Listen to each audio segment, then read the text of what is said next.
like to get started. We're going to call the Wednesday, September 25th, 2024 meeting of the Coventry Planning Commission to order. First item of business is to determine a quorum. I'll take attendance. Mr. Reyes? Here. Mr. Price? Here. Mr. Anderson? Mr. Studley? Mr. Smith? Myself, and absent are Mr. Burke, Mr. Kenny, and Chairman Flynn. So we have a quorum. At this time, I'd just like to point out, if in the unlikely event of an emergency, you can exit the room through the doors that you came in. If for some reason you can't, there are exits to the rear that bring us out to the parking lot. I'd like everyone to please stand for the Pledge of Allegiance. I pledge allegiance to the flag of the United States of America.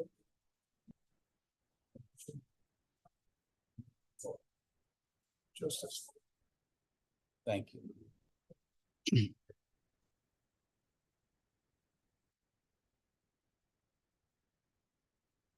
Okay. We have 3 or 4 matters. The first item that's on the agenda for a vote is the approval of minutes. But before we do that, I would like to, we have one brief item that is actually scheduled to be taken up after the public hearing. So I would like to move up item 7, please, if we could. Make a motion that we move up item 7 to the beginning of the agenda. I'll second it. I have a motion and a second. Do I have any discussion? All in favor? Aye. Okay, and now we will continue. Item 5 is approval of minutes from the September 25th meeting. Did I say September 25th? That when I could?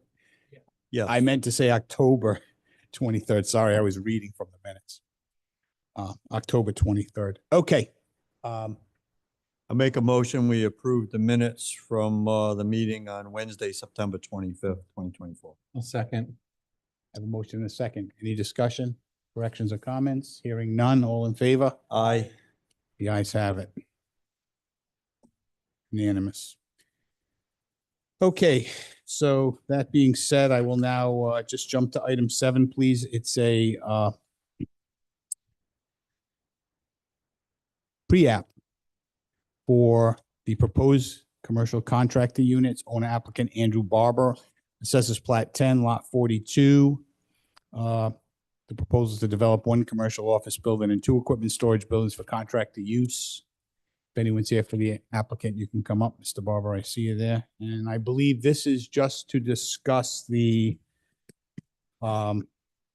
just a request to combine the master plan and the preliminary plans for the November planning board meeting.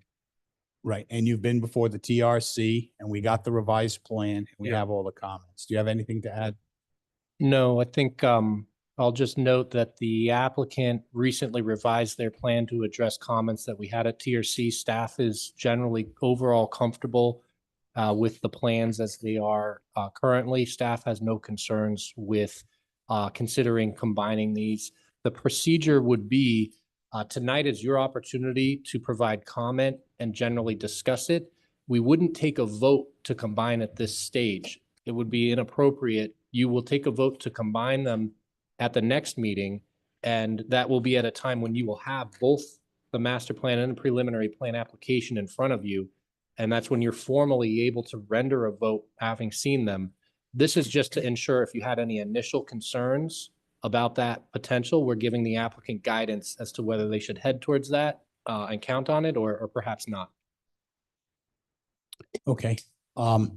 So everybody has probably had an opportunity to review what was in the packet, including the plan, the comments from the TRC. Does anyone have any questions or comments about the application? And you were at the last meeting and gave us Yeah. somewhat of an overview. Yeah, and then we revised a little bit at that time. We went over some revisions that we're gonna submit on the new plans that are coming in by Friday for you. Okay, so kind of just to follow up on what Doug said. So what we're kind of looking for is, does anyone object to the applicant coming back in November to combine and have one meeting and combine his application into one presentation and vote. No. Okay, there's no objection, so I guess we'll see you in November. Thank you.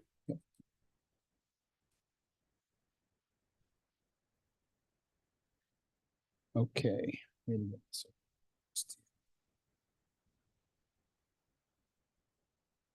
Okay, next item is the continuation. Sorry, carried over, the public hearing carried over for Coventry Crossings. That's the preliminary plan comprehensive permit. Owners, Elaine Eccleston Revocable Trust, care of the and Crizella and others, the applicant being Craig New Homes, DBA Craig Management. This is Assessors Plat 10, Lot 29, Zone General Business 1 with an SBD overlay. That's a special planning overlay district. And Assessors Plat 18, Lot 86 in the R20 zone, located at the corner of Hockney Hill and Nooseneck Hill Road, where the applicant is proposing 60 single-unit condominium residences and 30 two-unit duplexes for a total of 120 units. It's a comprehensive permit. It will have 25% of the units as deed restricted. Hopefully, those of you that are in the audience had an opportunity to either attend the last meeting where the presentation was made or view it online. If you have not done that, I'll have someone's here for the applicant. Sure. Yes. And if I'll just ask for the record to be noted that at the last meeting, all the members that are seated here were present except for Member Reyes. And I had informed Member Reyes that he should review the entirety of the record so that he can sit as a voting member. And I'd ask for Member Reyes just to make a statement for the record that he's done that. I reviewed and went over the meetings and I did everything. Yes, yes. I retook, yeah. Great. Thank you very much. Good evening, Mr. Chairman, members of the board. Attorney Matthew Landry on behalf of the applicant. I'm stepping in for a colleague this evening. I was not before you last month, but I'm familiar with the meeting minutes and the application. And as you know, we presented a fairly extensive record before the board, including testimony from our project engineer, Sam Hemingway, who's available this evening to answer any questions. We don't have anything to add by way of testimony. I understand there were a couple of written public comments that were submitted. We have reviewed those. What I'd like to do after the public comment period is just reserve an opportunity to respond to any of the public comments to the extent we need to answer those questions. I think a lot of the questions that came up in the written testimony, or excuse me, the written comments from the public related mostly to drainage. I think our engineer had addressed most of the drainage questions during the original presentation, but it might be helpful to just, I had to address those for the public's benefit. One development that did come up in between the meeting last September and now that you may or may not have been briefed on is the possibility of connecting to town sewer. As you know, this project has gone through a number of reductions in size with the density and a number of changes, including OWTS system for the project. It's been well engineered and vetted and was presented to you last month. And we stand behind that. We don't intend to change that at this time.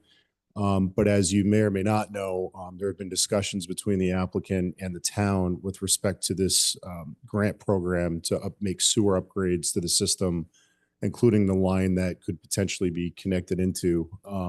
The planning office and my client have spoken also as to the possibility of doing that. I do want to say that the preliminary plan application before you, as well as the OWTS design, we are still moving forward with. It's obviously subject to all the state approvals to come at final plan.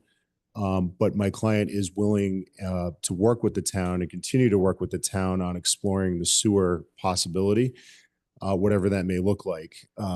That will probably involve town council action if it gets to that, and may include a lot of extensive design discussions. But I just wanted to note that for the public's benefit, I think the town encourages sewer and would like to see it on sewer. But the feasibility of doing that still needs to be explored. But you have a very viable application in front of you that proposed OWTS, and you have heard testimony to support it. But I think with staff's assistance, we could formulate if it's the board's pleasure, a decision that would encourage or allow that flexibility to connect to sewer with further discussions with the town. But I think it's important for the public and this board to know that my client's open to that possibility. It's just going to need to be explored a little bit further, but that could certainly be done on an administrative level with staff in the town at final plan. And the spirit behind the preliminary plan application would remain the same. It wouldn't change the density, the proposal, anything other than the OWTS systems would be removed to some extent. So with that, I don't have anything further to add. But again, I would reserve any comment following the public comment period that we can respond to and provide any additional context. Sorry, does anyone on the board have questions at this time? I mean, you'll certainly have an opportunity, but just before we get, because we didn't open up public hearing at the last meeting, we just dealt with the presentation. So before we do that, I just want to make sure, is everybody comfortable just going right into the public hearing? Okay, and I just for the fact that some of the folks might not have been here, just to maybe cover the paths of travel. The original application was for 142 dwellings. The last application, when they dealt with the on-site wastewater treatment plan and addressed the stormwater, reduced that down to 120 units. Correct. Basically 60 single family, 30 duplex, as I read at the beginning of the meeting.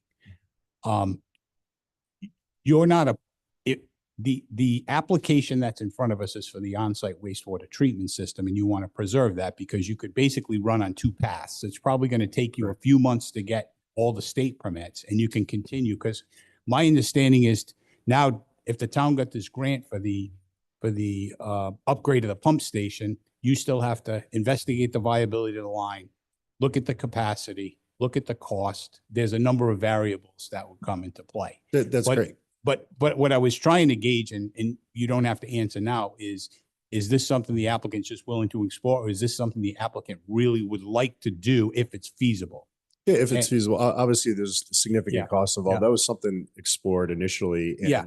the private investment to upgrade the system Right. and what would be required would be cost prohibitive. But frankly. it might work if the stars align, so to speak. That's correct. Yeah. And you're certainly amenable to exploring that option. And I think we'd like to keep that open.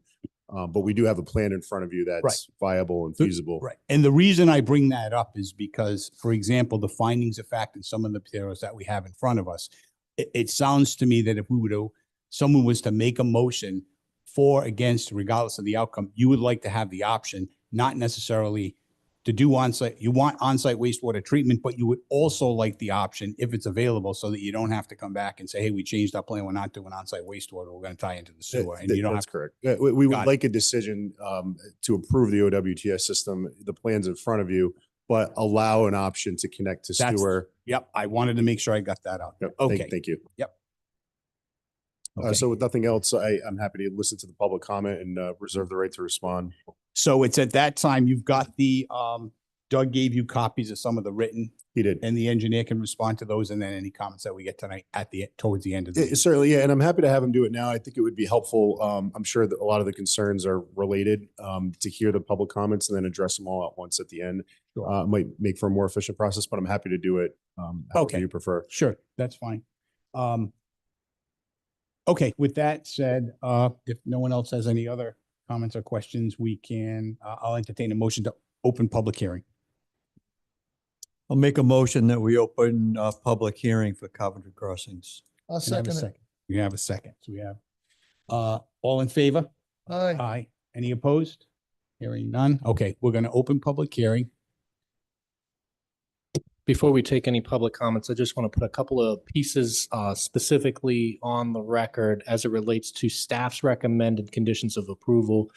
Keep in mind, my recommendation is anytime you want to make an addition or a change to a condition of approval, we should do it before public comment. So the public has the benefit of that with of those potential changes with their comments in mind. I have a potential addition to the conditions of approval that would read as follows. As it relates to the project's approach to wastewater management, the applicant shall be allowed to pursue either OWTS with all necessary permits and approvals being required, or to pursue a connection to town sewer with all necessary permits and approvals provided. So that condition is intended to convey the optionality we just discussed, but formally in the decision so that it's understood what we would be expecting for compliance on that. The next one is I would like to add a condition for consideration for any wastewater management approach pursued in the project. An emergency generator shall be required to provide power in the instance of a power outage. We think that that's just a good prudent piece to have. The sewer, if it's town sewer, there may be a pump station that's required in order to charge the wastewater up to the sewer line. If it's OWTS, there are also electric power pumps. In either instance, we want to know there's backup power if we need it. And if there's any other conditions of approval that the board might wish to make, this would be the time to suggest them, put them on the table so that the public comments have the benefit of those components of the decision. Does that make sense? Great, thank you.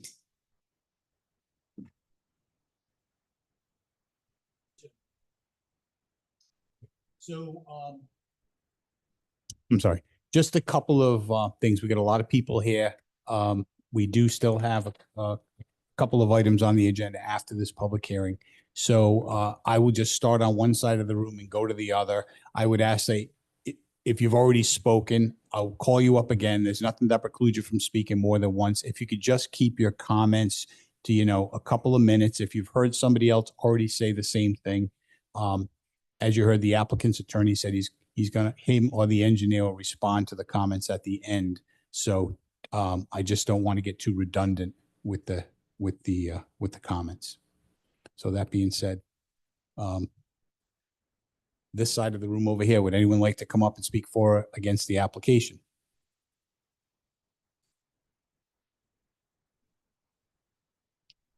Hi, hi. My name's Grant Southard, 34 Wood Cove Drive.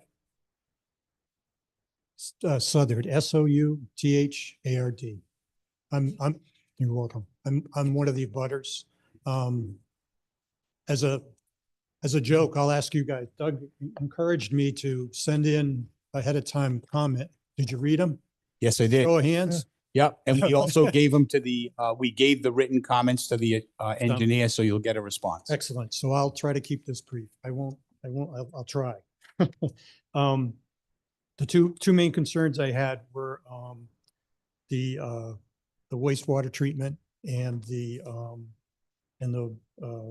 water issue, the water, the storm retention ponds. As far as the sewer connection is concerned, I'm glad to hear you guys are considering that.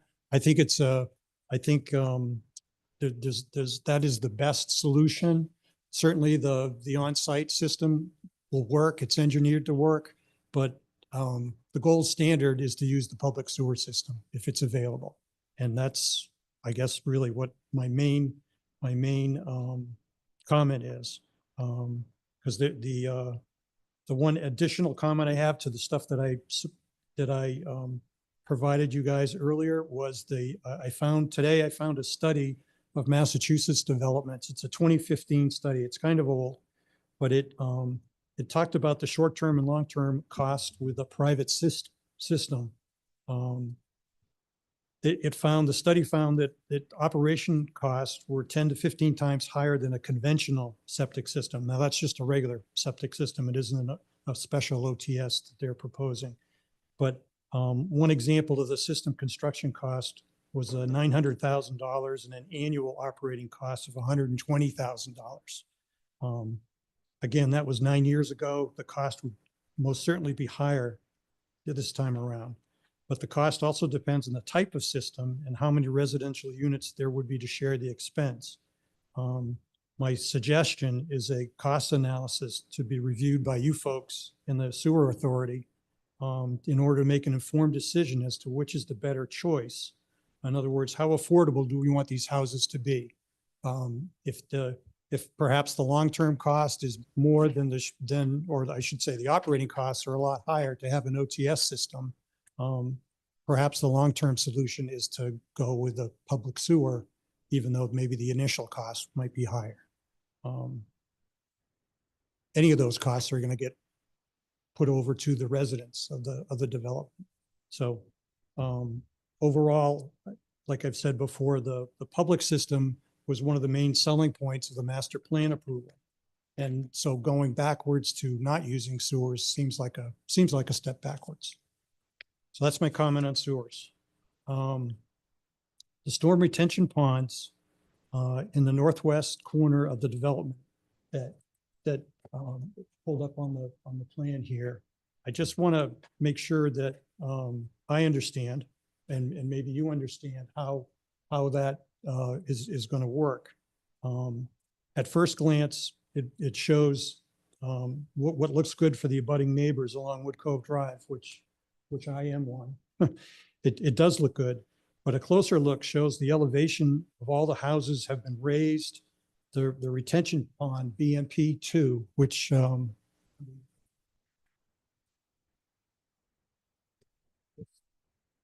area here is BMP 2. This area here is the compensation area. Oh. Let's see. Yeah, I can go back.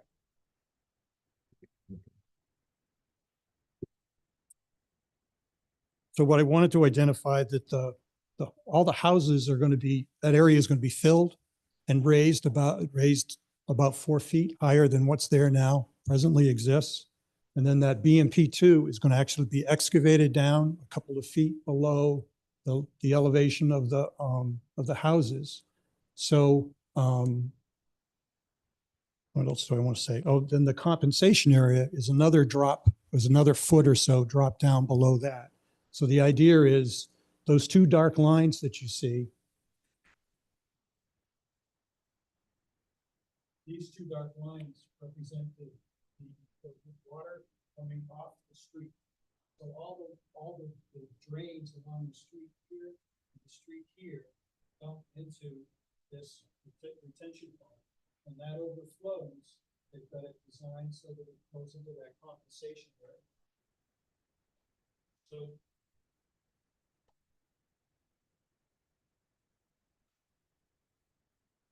So those storm drains that I just pointed out direct water from approximately 1/3 of the development area into the adjacent retention pond, then overflow into the compensation area. The existing retention pond that contains the stormwater from Wisteria Drive is also shown to drain into that compensation area. That comes off of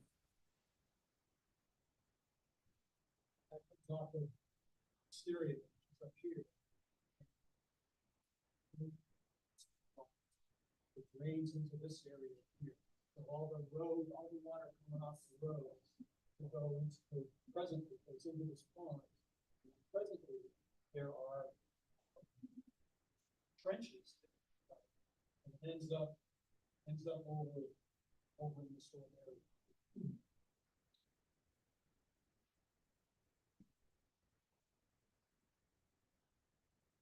So this means that during rainy times of the year, the proposed compensation area, which will normally be wet, will have very little tolerance to accept more water directed from the storm drains of the development and from Wisteria Drive. This compensation area will turn into another pond. Remember, we have annual problems from the accumulation of a few rainstorms over a short period of time. That's what typically happens. Over the course of a week or two, you don't get, it's not the big storm, it's the little storm. It's the 2 or 3 inch storm, and you get a few of those, and that's what makes that whole area wet. And I think will diminish how much capacity you have to take on additional water.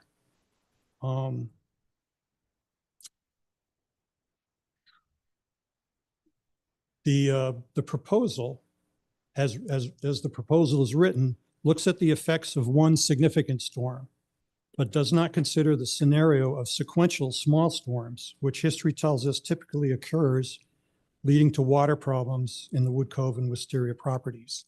The proposal they have, and I'm sure they follow the rules, and engineering wise, it looks fine, is it's a one-time event. It's not a series of rainstorms and with the accumulation effect of all that rain. It looks at a one-time event of a storm. Can that handle it? The answer is yes, it can. But I don't believe we're actually evaluating the actual conditions that occur. The other thing I want to point out is the compensation area on the right there extends approximately to the edge of the no-cut zone. So this whole area, that's the no-cut zone, right? 40 foot. This shows elevation line. It gets higher. This whole area, that whole compensation area is excavated to one flat surface. So my point I'm trying to make is the water directly, we're adding additional water. We're taking water from way over here, pushing it over this side. That could affect the houses over here. That mounding process of bringing additional water over here will put pressure on the existing water. No, those houses.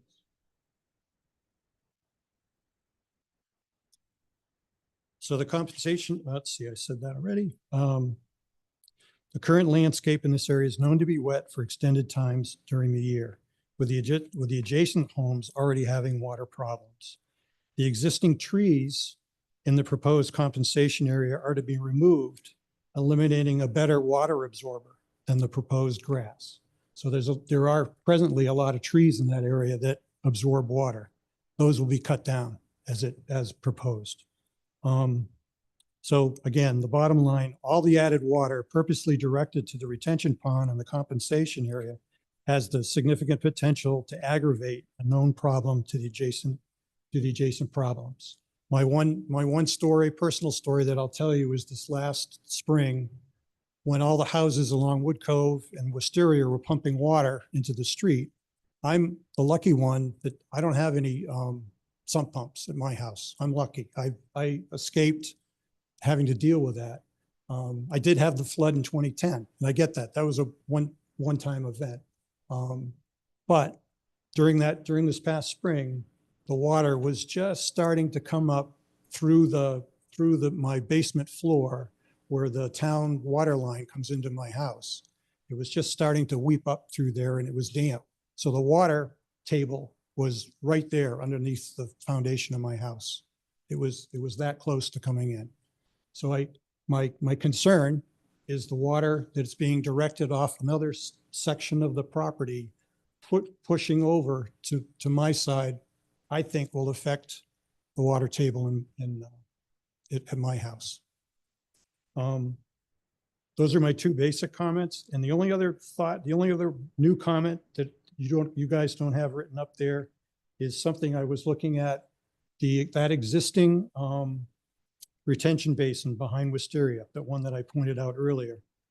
The step down approach that the engineers designed into the first retention pond and the compensation area seems backwards. They're taking a different approach to that existing trench, that existing basin.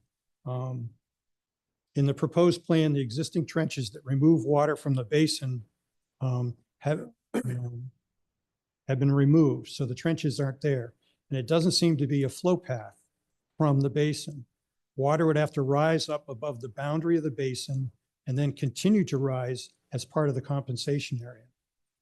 The outfall pipe into the basin is lower than the top of the basin. The water would fill up the basin and back up through the pipe into the street. I just think that needs to be reviewed. It doesn't seem like it's perhaps engineered properly. Well, I jotted down about 6 or 7 of the things that you kind of pointed out with the question, so to speak. Yep. And I'm going to let their engineer respond at the appropriate time. And as I said, he has what's in writing, and I think he did a pretty detailed explanation. Okay. With relation to the elevations of both of those basins, in relation to the existing drainage that's there. How is it going to impact the water table on the abutting properties? Will the removal of trees have an adverse effect? And I think that's, and then we got the storm, whether it's one storm or does accumulation of storms get taken into effect in the Yep. permitting process. Sounds good. So we'll see what goes. Thank you. Thanks. Who is next on that side? Yes, sir. You can come up front. Yep.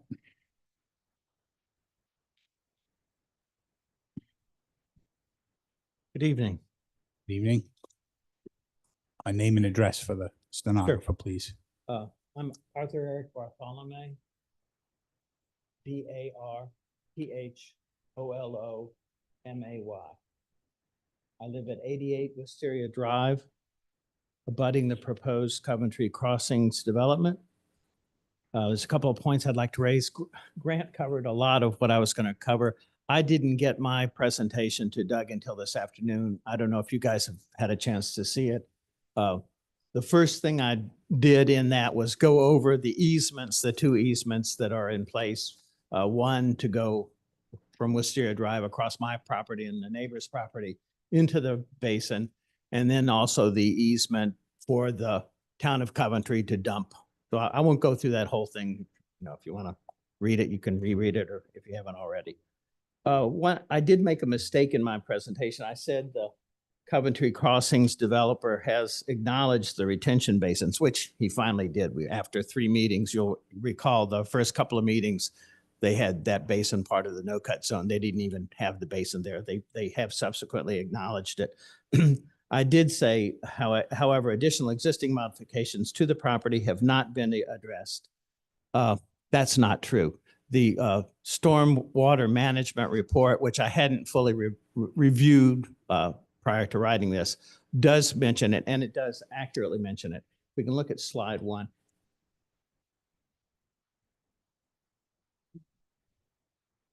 Just the slide, yeah. Slide 1. Okay. Well, Will the laser work on that? Can I use the laser pointer? I don't know, someone, Okay, so here you have the basin. This is, Yeah. I was talking about this. This is in fact, the developer's drawing, Yeah. blown up. Yeah. So this is the basin. That is, I call it a trench, ditch, whatever you want to call it. There it is there. That is the recessed area where things back up. And that's the way it is now. So I'm going to go ahead and we'll go to the next slide if we could. Just to give you an idea of what we're dealing with, the magnitude of what we're dealing with. This is that ditch, trench, whatever, in January of last year. excuse me for 1 second. Is this the trench that runs from the basin into the subject property, or is that looking, I can't tell which end the basin is at from the photo. Yeah.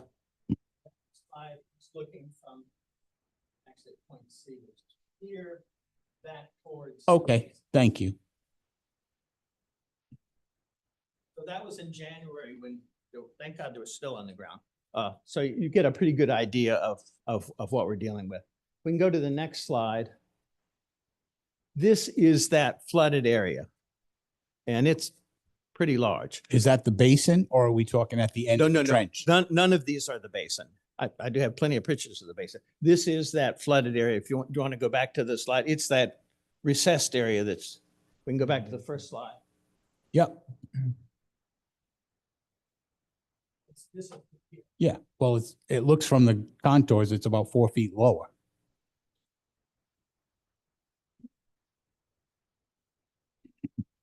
It was interesting.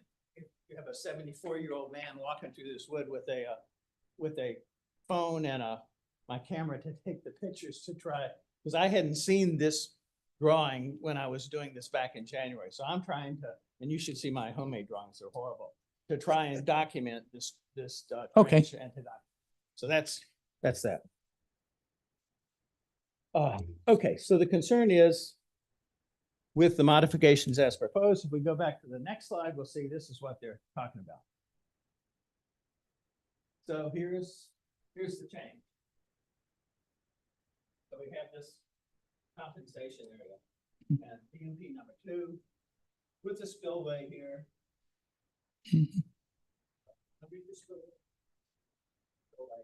And the compensation.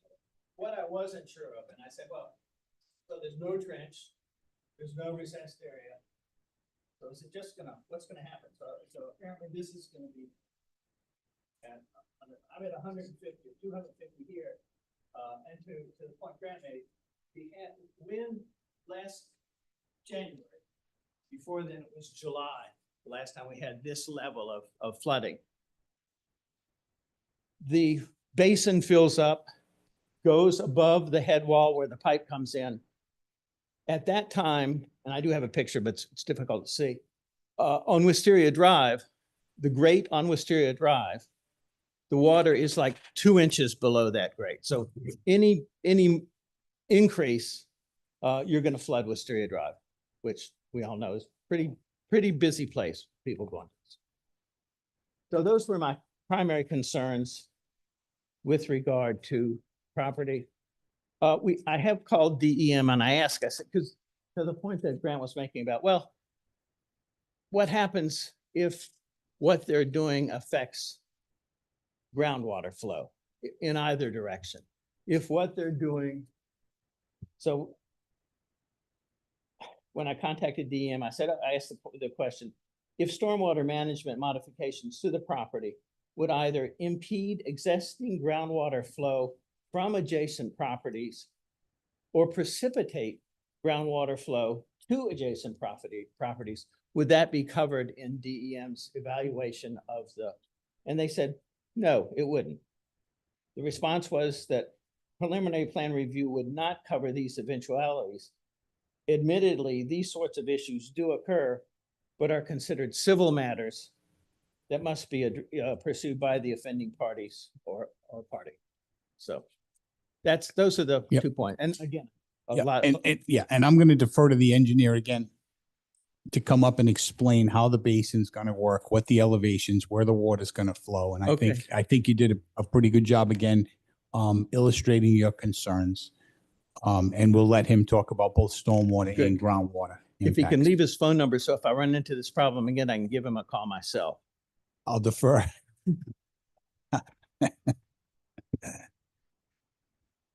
Anyone else on this side of the room? Yes, sir.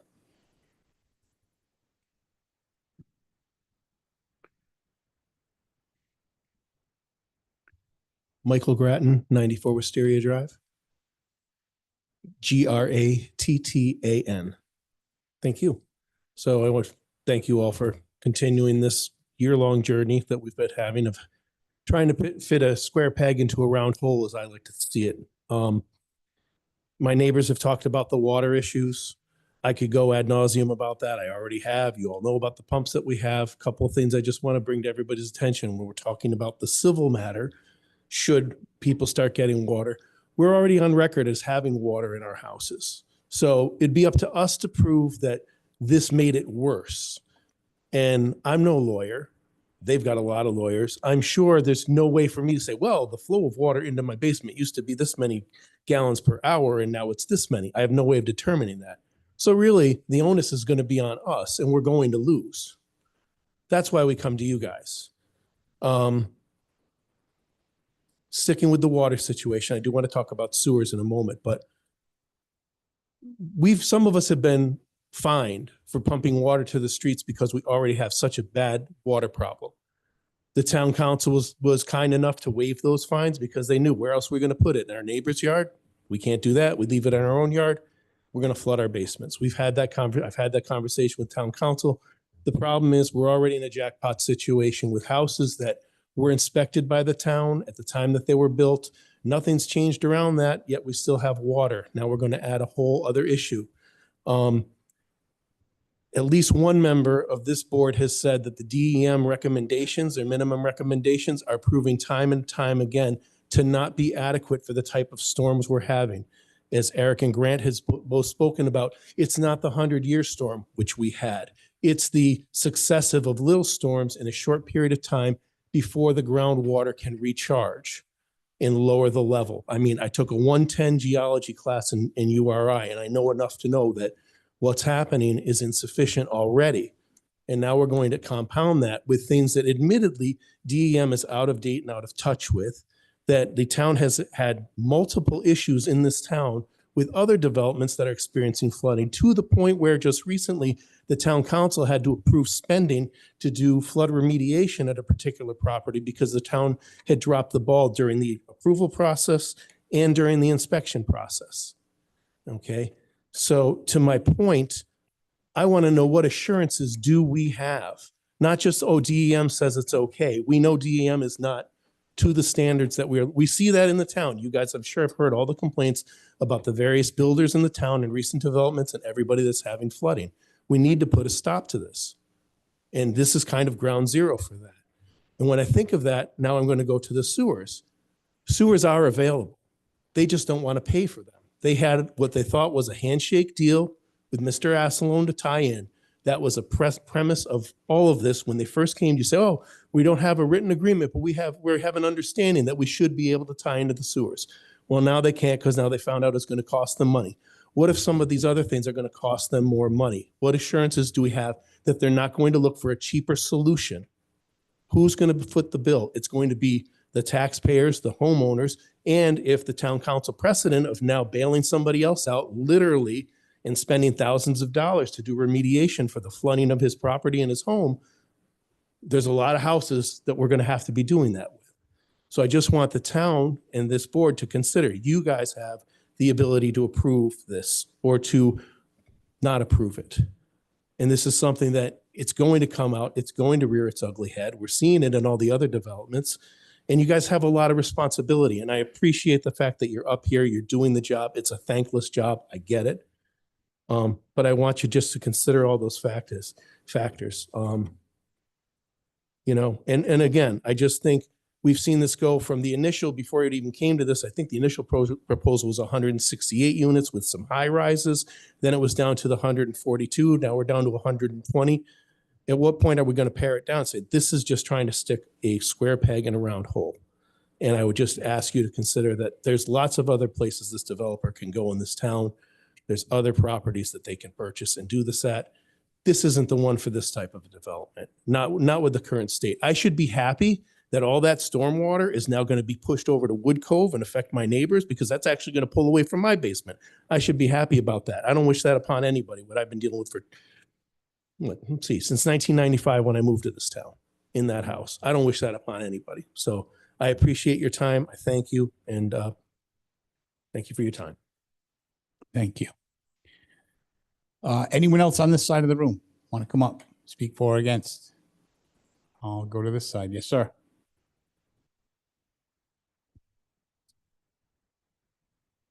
Hello, can you hear me?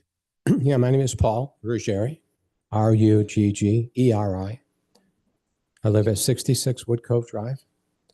I've lived in Wood Estates for 46 years. I moved 46 years, yeah.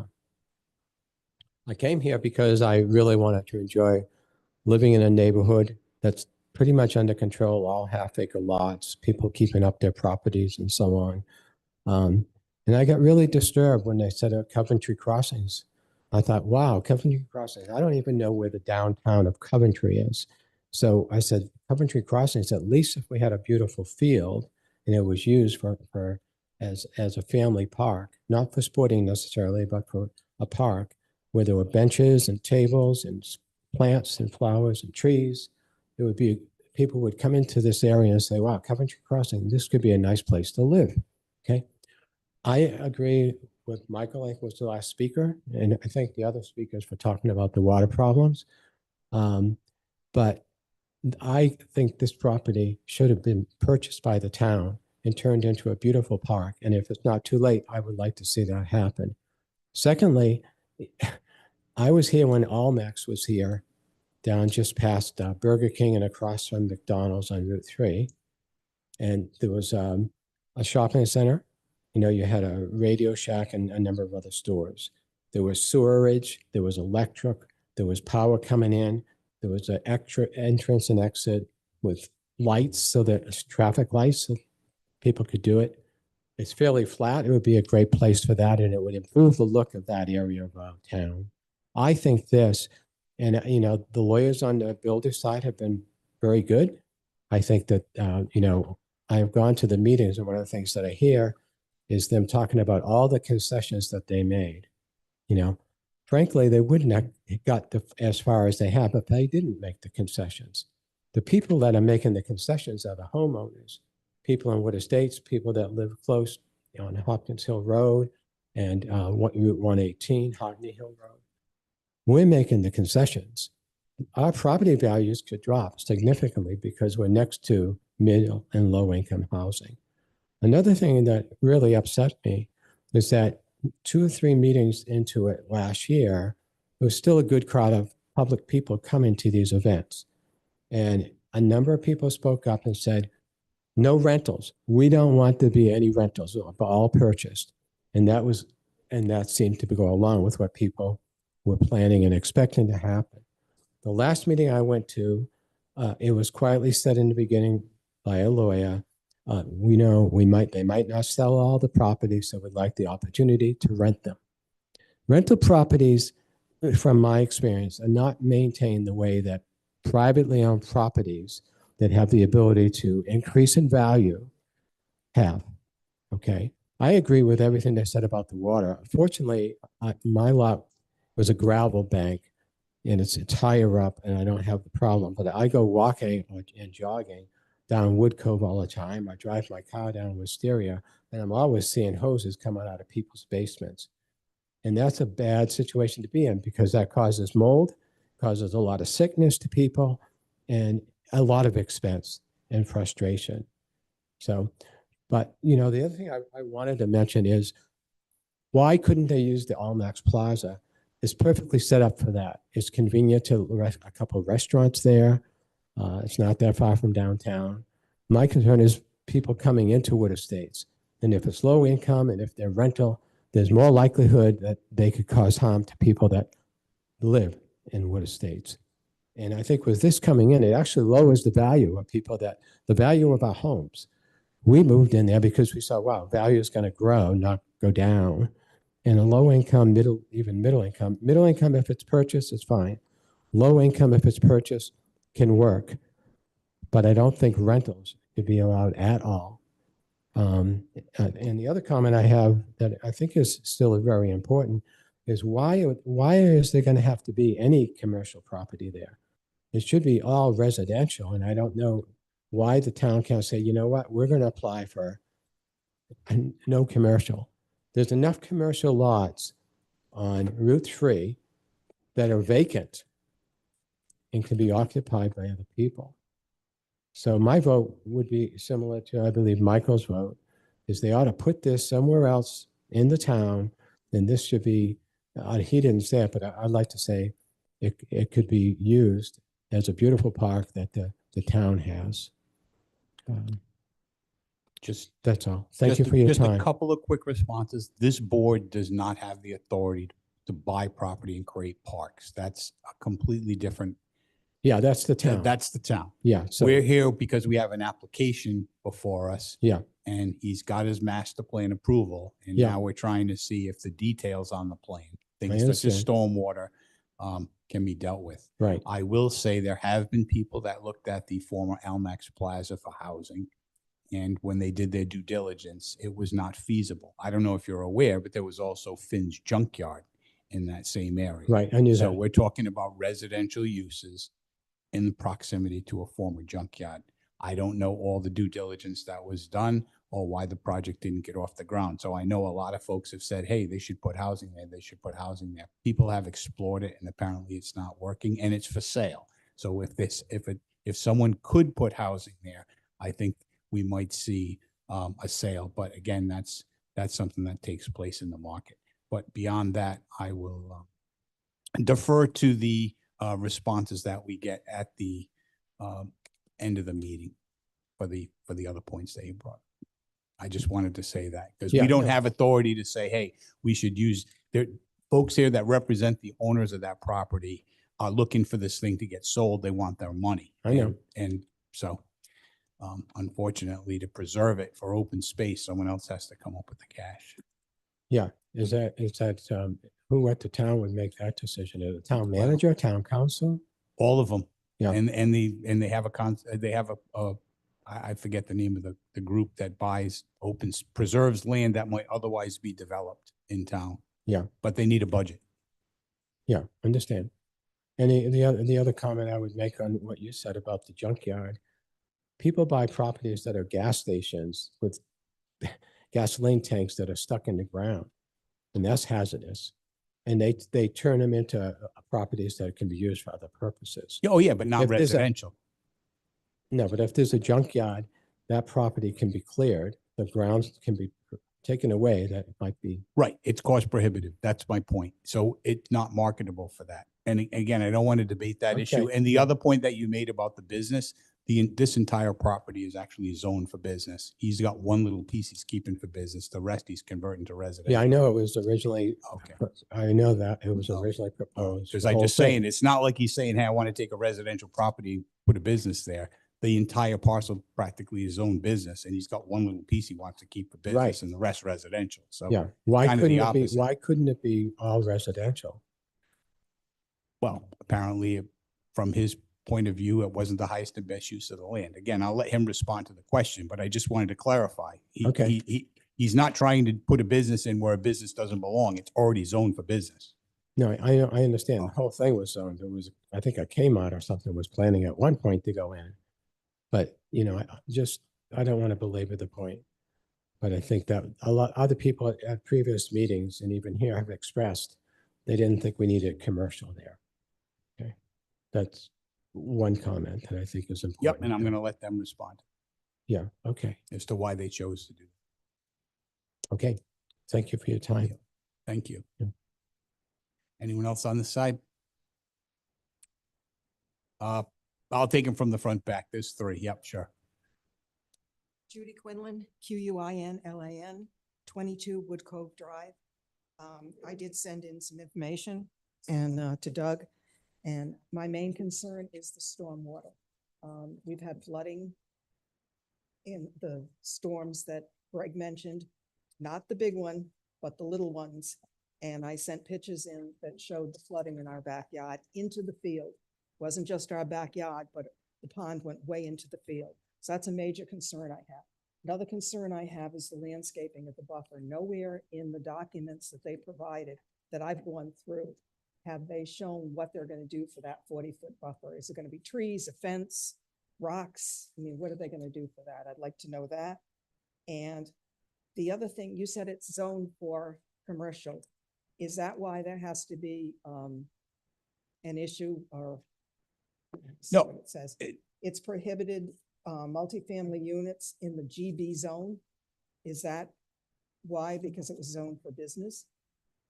I'm not sure where you're reading from. Somewhere in the development standards and permits, they requested zoning relief. Article 6 rather, schedule of uses, 60 single-family units and 30 multifamily units are in a GB zone where Yes. they are prohibited. Yes, I Because- think so. Is that right? Yes. Because it was zoned for business? The property is zoned for business. By right, development of housing is not allowed. The applicant is utilizing a tool called a comprehensive permit that allows them to propose housing so long as they're providing 25% affordable. Okay, all right. Thank you. And I look forward to hearing their responses. Okay. Sir? Yep.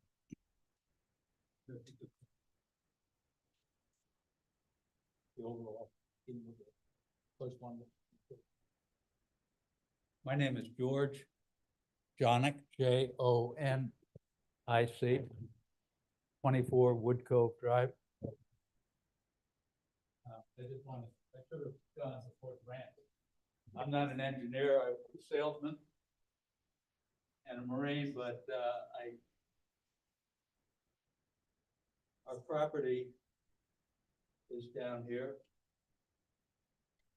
This is Wood Cove.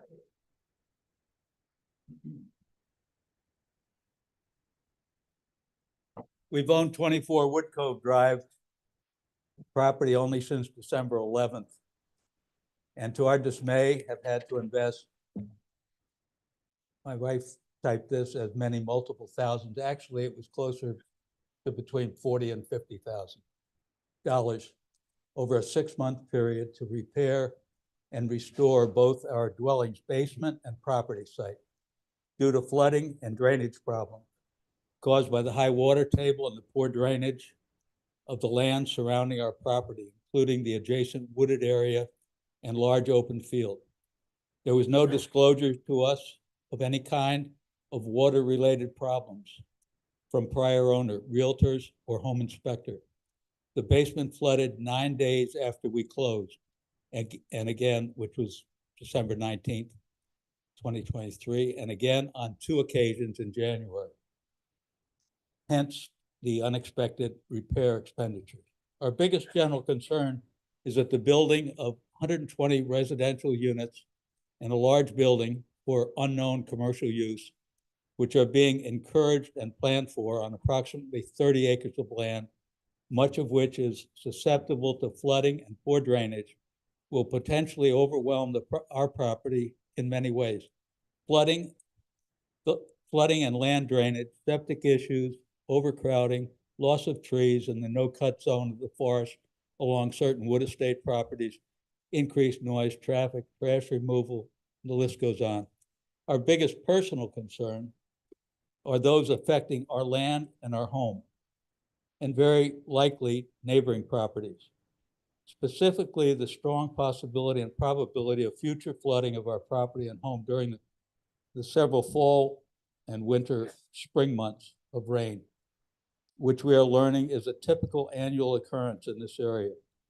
A large portion of our exorbitant repair expenditure was for the installation of internal French drain system around the entire perimeter of the 1,300 square foot basement, including replacing the 2 existing out-of-use rusted sump pumps with 3 new primary sump pumps and 6 new backup sump pumps, all supported by our newly installed on-demand generator, a new furnace and water heater, powerful dehumidifier, wallboard, moisture barrier on all walls, steel vertical supports to replace all wood 2x4s, new metal and fireproof exit door for the bulkhead, electrical work, the list goes on.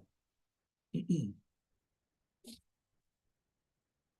is important to note that we also had to install a retaining wall at the no-cut tree zone edge of our back of our lawn to inhibit further erosion from the lakes that form in the treed areas bordering our property, and from the exit water from the sump pump and possibly neighbor sump pump during the critical yearly rain periods. From the moment our new French drain and 9 sump pumps were installed in January, the pumps ran every 10 minutes for 3 months until the rains and the water table was reduced. This was very disconcerting and disheartening, as you can imagine, being new residents of Coventry. And also, we had extremely high electric bills, as you can imagine, from the mitigation process as well as the running of the sump pumps. According to the NRCS, I don't have a map, soils map, in the Garofalo document below, Sudbury Sandy Loam makes up 26.6% of the Coventry Crossing Plan Project 30+ acre parcel. From our extensive reading about Sudbury Sandy Loam, it is clear that Sudbury Sandy Loam is recommended for agriculture, not for buildings. That 26.6 or nearly 8 acres of Sudbury Sandy Loam on the field directly extends out and up from very near the rear boundary of our property. The proposed roadway and 12,000 square foot commercial use structure with its many parking spaces would be sitting directly on poor draining soil, potentially channeling runoff directly to the already unusually high water table in our area of wood estates, and namely our property and neighboring. One of the articles we read in detail states, Sudbury Sandy Loam drainage is a nightmare. The above easily raises at very least the following question. why would any consideration ever be given to building 120 physical dwellings, many of which to exist on 8 acres of Sudbury sandy loam land, highly susceptible to flooding and becoming saturated, and in some areas lake-like during the rainy season, which typically occurs during at least 5 months of the year? Second, why would any consideration ever be given to a 12,000 square foot building, use unknown, and all of its and adjacent internal external components, footprint, effluent, tarmac drainage, roadway access drainage, etc., being erected squarely on Sudbury sandy loam with its apparent drainage problems, which is a soil widely spoken of as a ideal for agriculture, but not for structure. Third, why residents of Wood Estates, especially those adjacent to the field, are not being seriously and wholly considered in light of the strong possibility of future flooding due to the building of Coventry Crossing. We attended a recent planning board meeting where the contractor stated words to the effect, "We can't fix existing problems, but we will work to not make matters worse."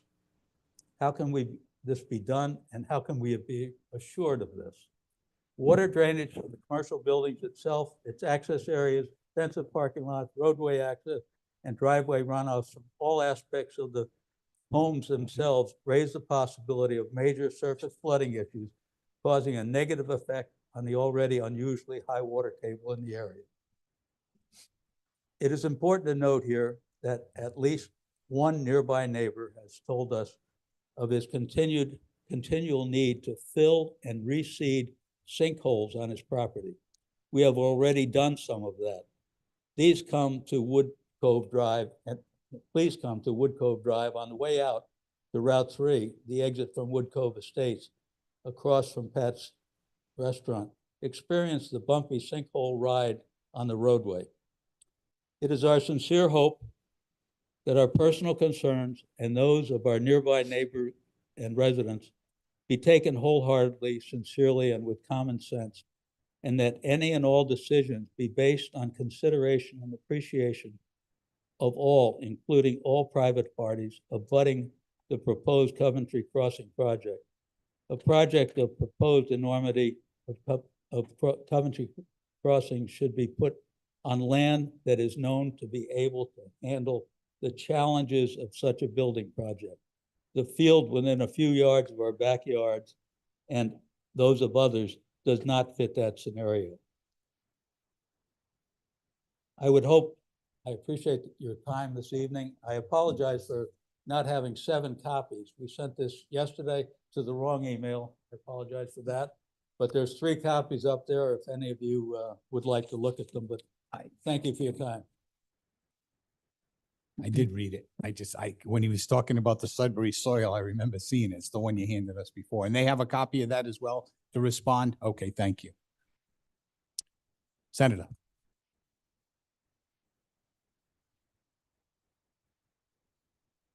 Leonidas Ratakis, Leonidas Raptakis, 2080 Nooseneck Hill Road.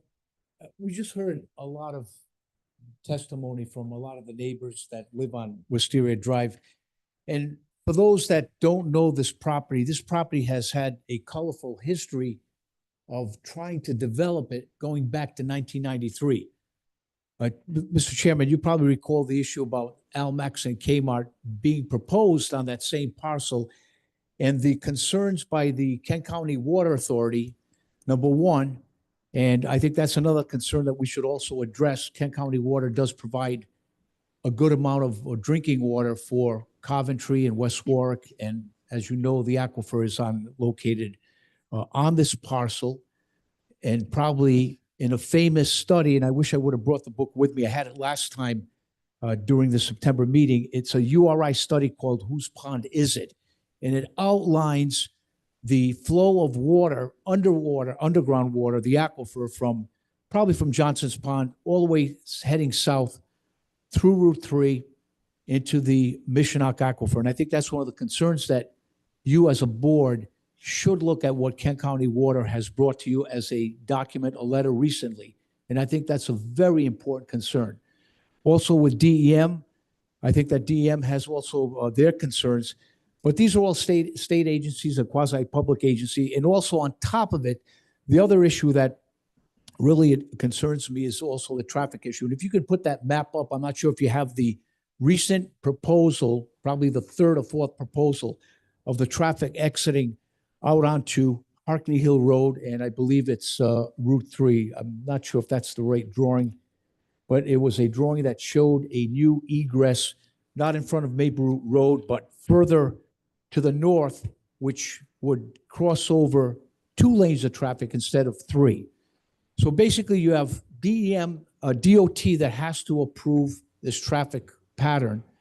And you also have another business that I believe it's the next proposal, 7.1, where you're going to have another business. Now, we're talking about a commercial entity, commercial parcel to, I believe it's to the north of the intersection of Harkney Hill Road and Route 3. And now we're going to egress out onto Harkney Hill Road, across the street from another commercial developer that is proposing, I guess, I'm not sure if it's a landscaping company. And then also we have, I believe, another entrance to the north. But none of these take accommodation of a traffic signal that's already there. So we're going to have 2 egresses coming, one out onto Harkney Hill Road and one out onto Route 3 with no traffic control devices. And then you're also going to have a commercial property, but I think a commercial parcel, but I think DOT is also going to weigh in on this if it's feasible.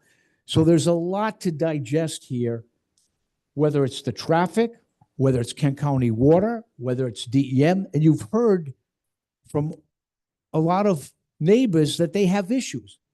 And I'm not sure if this parcel ever was able to sustain whether the Kmart, the Almax, 120 units, 90 units, 170 units.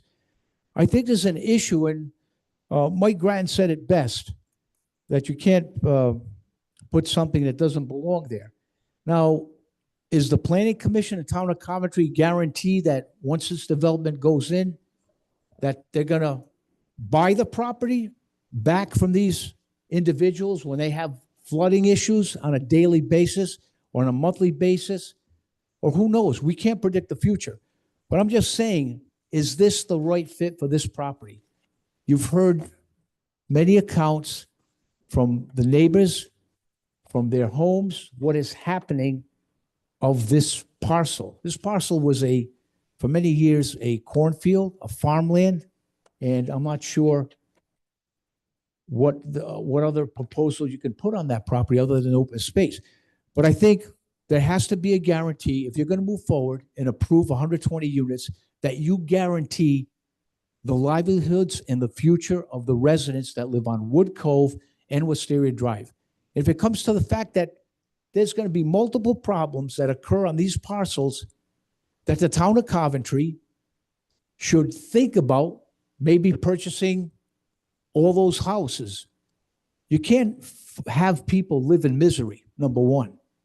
So I think that I'm not sure if the engineer is going to guarantee that there won't be any flooding. I mean, my walk around town during my campaign, I've seen the same problem over in Minglewood Drive off Old North Road, where a parcel of a developer went in and put about 34 homes, and now there's issues. Also on the other side of town, near Sweet Fern. So I'm not sure if we can guarantee that this parcel gets approved tonight, that we're not going to have problems in the future, continuous problems to all those neighbors that live in the in Wood Estates. So I just want to make sure that we do our due diligence, and I know the DOT has to do the due diligence, and hopefully we put a lot of weight on what Kent County Water says. And I believe that I'm not sure if they're here tonight, but I think they're the expertise that been providing water to this community for many, many years, since 1947 when they incorporated.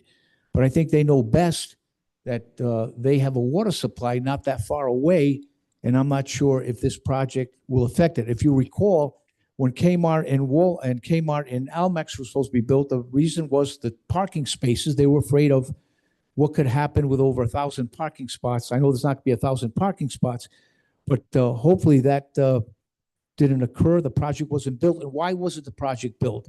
was there other reasons why the developer back in 1994 withdrew? So that's all I have to say, and thank you. Thank you. Is there anyone else in the audience that would like to come up? Yes, sir.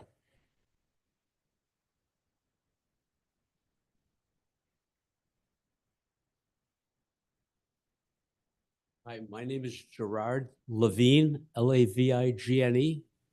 I live at 87, my wife and I live at 87 Wisteria Drive. We've lived there since 1978, so 45 years. I can say sump pumps running has been an ongoing problem. This past late winter, as an example, we had two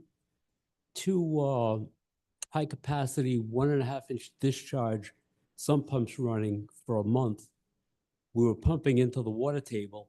So all the neighbors were all pumping into the water table. So we're just adding to the water table. The water just comes back. We just have to pump it back out again.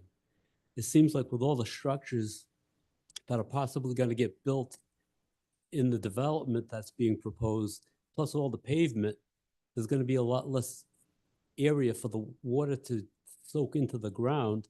And even if it does soak into the ground, it's still just going to raise the water table anyway. I can say we've been running 45 years, running water pumps. Sump pumps has been an ongoing thing. First time it ever happened, I walk into my basement and there's about 4 inches of water on the floor. My furnace is down there. I've got wood down there. Everything's floating around. And it seems like it's just going to get worse. The weather, this past late winter, the water table at the street level, at the drain, the water was about 8 inches below the road surface. How much water can it take? But just wanted to weigh in on the water thing. I've had a lot of experience with it. Thank you. Thank you.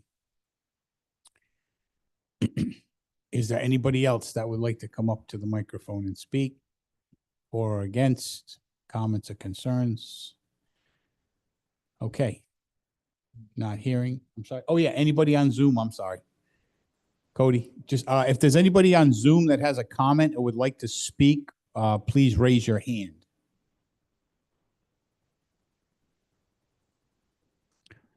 Okay, there's none.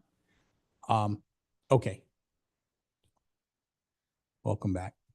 Thank you, Mr. Chairman, and thank you to the members of the public that spoke. We do appreciate the public comment period. It provides us an opportunity to evaluate what the concerns are.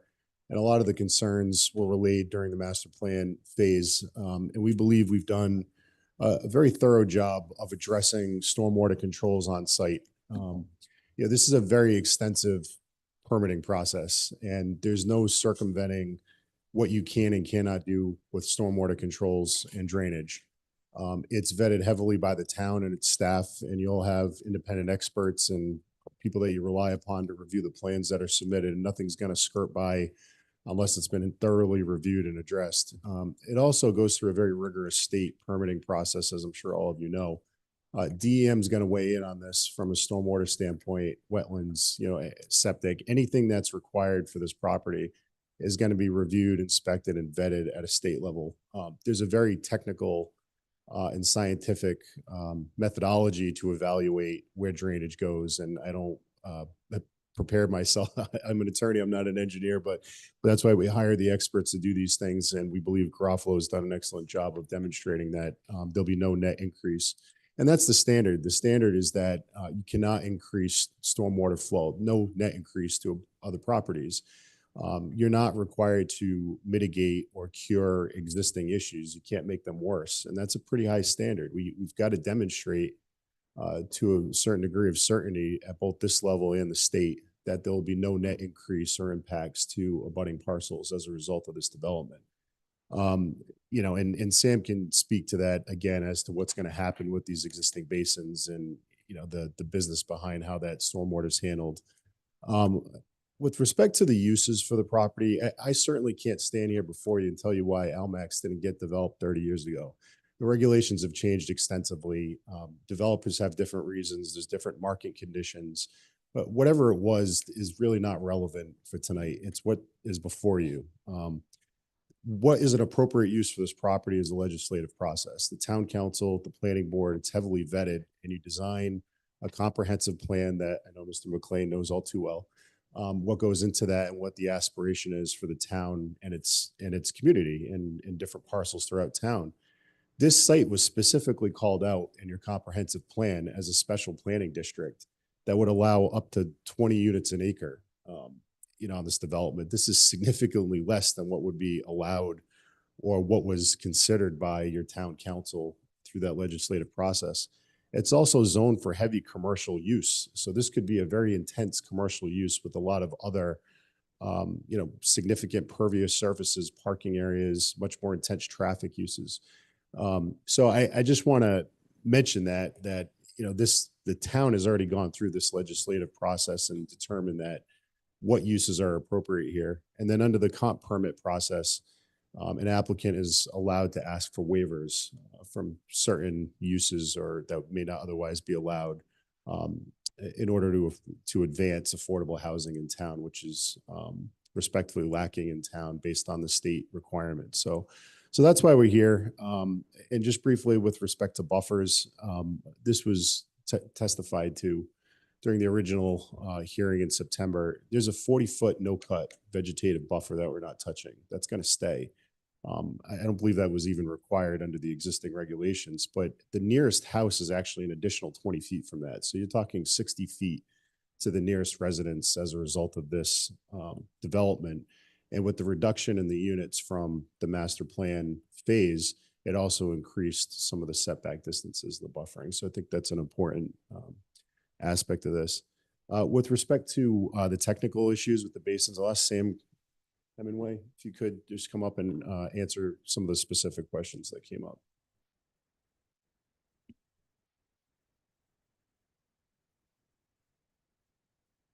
Good evening. Again, for the record, my name is Sam Hemingway. I'm an engineer with the firm of Garofalo and Associates doing business out of Providence. There was a lot there to unpack. I tried to keep notes. Hopefully, the folks were here to listen to some of the detailed explanation I got. I'm not gonna. I don't think it's all that beneficial to go through the entire thing again. I'll try and touch them, and I will certainly answer questions. Yeah. What I was hoping we could do maybe is just touch on the main issue seemed to be is how is the water going to flow in any storm event that might occur, taking into account the elevations of the property, the soils, and the existing basin that's there. And then just before I forget, because the attorney mentioned it, the 40-foot buffer, because this will be an easy one, that's basically, if I recall from the last meeting, that's going to remain as is, untouched. And if there was additional plantings that were needed just to provide screening, they would be added after. Is that correct? That's correct. Okay. Because the question, I think, was what's going to be there? What's going to be there is exactly what's there today. And if it's not adequate to provide screening, then things would be added. Yeah, and a couple of specific locations were identified and presented, including there's been a lot of discussion around that basin. That was one of them. Mostly it's around the perimeters, but generally it is a no, better, I think, classified as a no disturb zone rather than a vegetative buffer that would be redone. So I think again, I'm just going to kind of maybe try to keep it concise. It's how do those stormwater basins and overflow basins work in layman's terms? Where does the water flow and go and in relation to the existing basin? And how does it affect it? Because it's two things, right, Sam? Stormwater and groundwater. They're two different things. And maybe you would want to touch on that, and then the types of soils and how that's being accounted for in relation to some of the things that were brought up. Okay, I will do my best. So great. You're exactly right. There, first and foremost, a lot of great questions and a lot of information pulled out of those reports.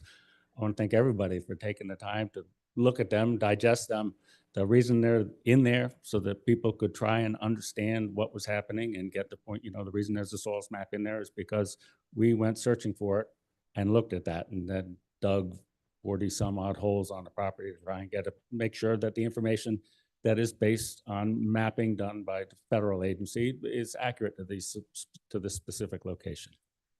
So there are two considerations that are kind of juxtaposed for this piece of property. That is the groundwater flow, which is obviously causing people a lot of problem, and then runoff control, which is a different regulation, but obviously the same water. Ultimately, the amount of water that comes out of the sky is not going to change. What changes is when it hits the ground surface, how much of it runs off, how much of it sets in that immediate topsoil area and is evaporated, and how much of it goes down to groundwater. We investigated all those conditions and tried to set up a model that we believe addresses each of those. The specific, I think it was described as sort of terracing of the project that we proposed was absolutely intentional. So there are portions that we think are most suitable towards groundwater recharge.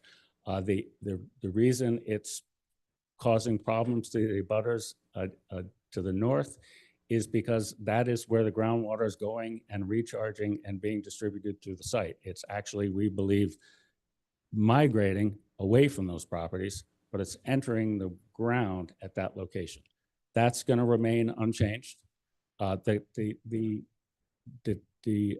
separation of zones within that area. So, if I could even back up a little bit, back to layman's terms. So that is a big 30-acre piece of property, that's true, but there's a lot of discussions happening about the northern end of it. That's because there's really only about 5 acres that is seeing inundation of water and ponding and recharge. The proposed plan has a very similar number, right? It's got ponds and what we call compensation areas of about that same mass and area in about that same location, right? We are trying to replicate the conditions that are out there after development, and we believe that the plan that's put forth does exactly that. Regarding the specifics of breaking down storms, obviously there's an infinite number of different options you could look at, right? You can look at small storms every day for 2 weeks. You can look at very large storms, 100-year, what is typically the standard in Rhode Island is an event that has a 1% chance of happening any year, or is generally speaking called a 100-year event. That's what the analysis focuses on, because if you look at all of those, it takes into account averages between storms and what are important elements and how do things function at that time. So we believe it's excellent coverage and representative of most conditions. Does it capture every one of them? Do we have an answer for every specific rainfall event that happens? No, but we believe the model is set up such that if we look at any specific condition and input that into the model, we'll get results that are reflective of what's going to occur.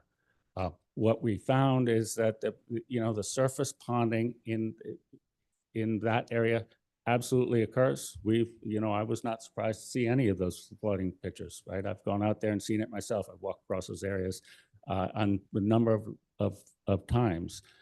We expect that to continue to occur at basically at the same level. So that, during a 10-year event, the water surface ponding in those areas is going to be at the same elevation. So, there's a reason that we have precluded basements in portions of our property. Some of those decisions that were made, maybe people are second guessing those. A finished basement in an area with a 5-foot groundwater table is, you need to consider it. And we are. So we're confident both that the adverse impact to the properties adjacent, the problems won't be exacerbated. We just can't make them go away, right? We can't make the water go away. It's coming out of the sky. We also have incorporated significant safeguards in our project for exactly those same reasons. And I think those two things combined is what we tried to outline in the documents that we presented. And again, I can try and answer very specific questions. I'm happy to talk to abutters. I'm happy to walk the property with them and see if we can assist, helping them to understand what they might do. But I can say, without question that we think what we're proposing is not going to exacerbate their problems. So that was a whirlwind. I'm trying to think if there are, very specifically, I'm looking at my notes, there was some discussion about the existing basin. That basin is modeled very specific. We actually separated it from the model because there's very little that we can do. It was permitted under a condition that happened before us. So we looked at it before and after. The outfall channel, it's exactly right. It has not, we have not installed a new channel or even maintained the existing. What we've done is widen that channel out so that it's going from the 10 feet channel that you saw on the plan to something much more like 50 or 60 feet, a widened area to a compensation zone of an area where we expect flooding to occur that is similar to what happens now, just shaped somewhat different.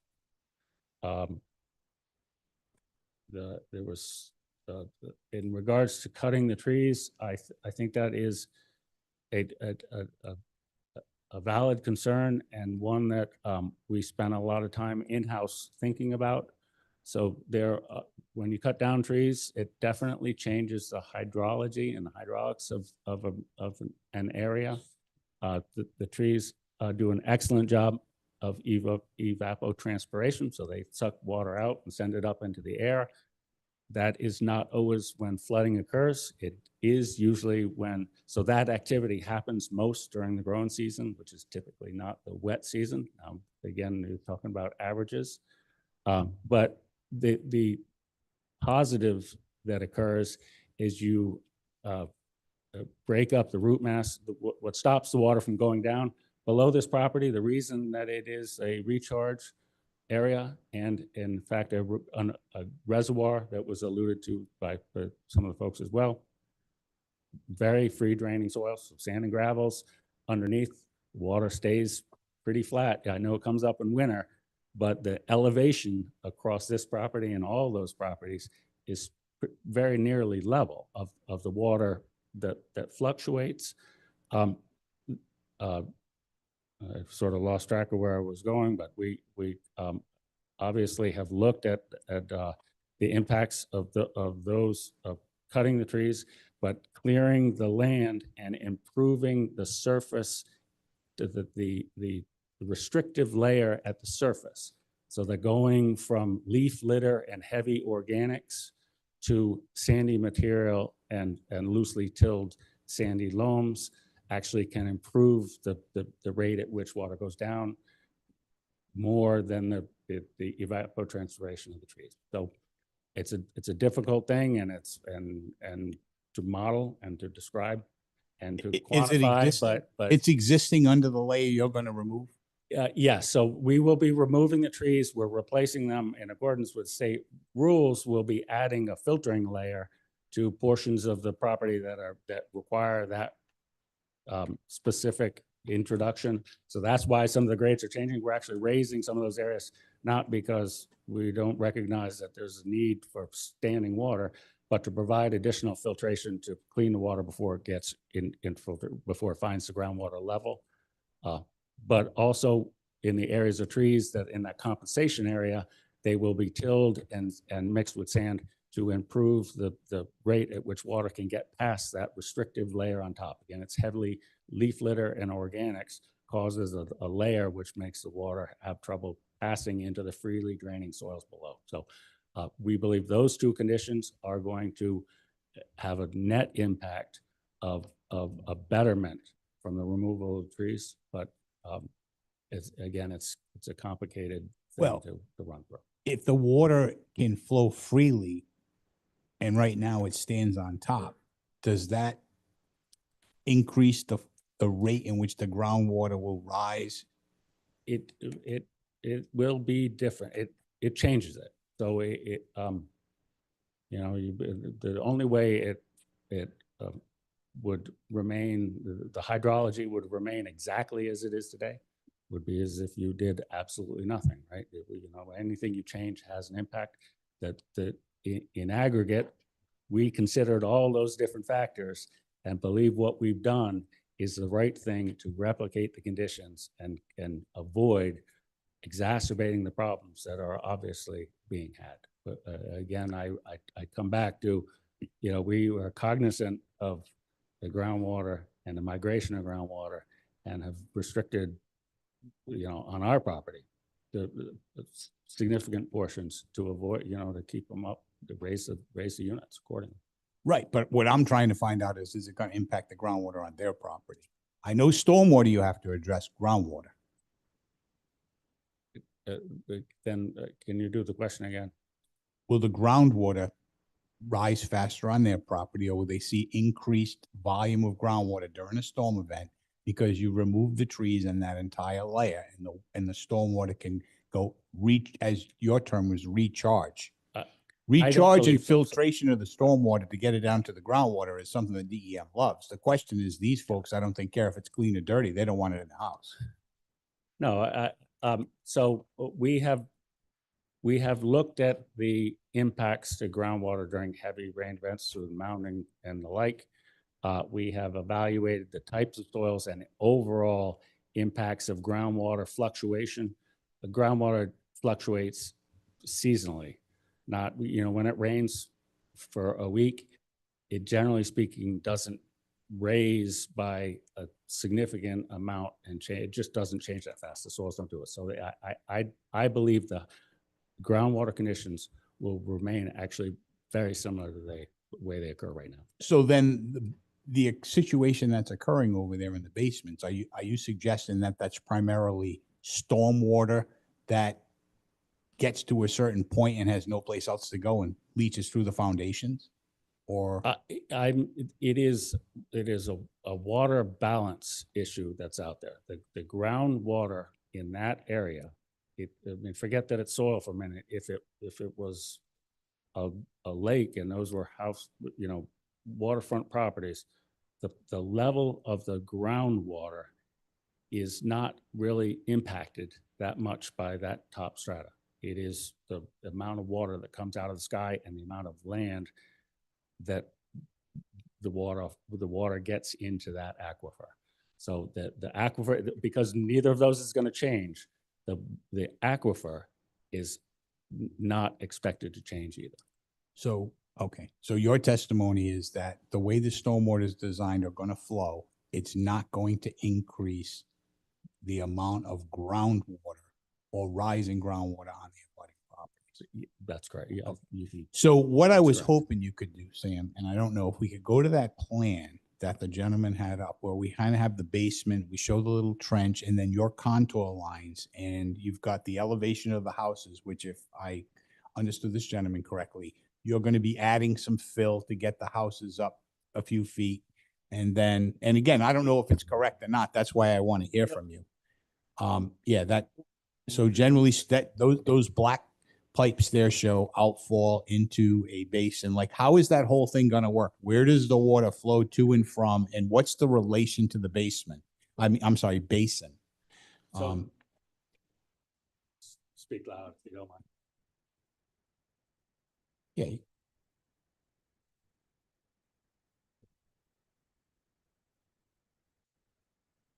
Sure. So the outfall from the basin is here. There's a weir controlling the outfall to that basin. That weir travels down a channel down this way and actually recharges in this location Today? Yeah. So this point, I'm pointing both to the ponding, the principal area of ponding on the property today, and also to the principal area of recharge for the development. So we are primarily putting that water in that same location.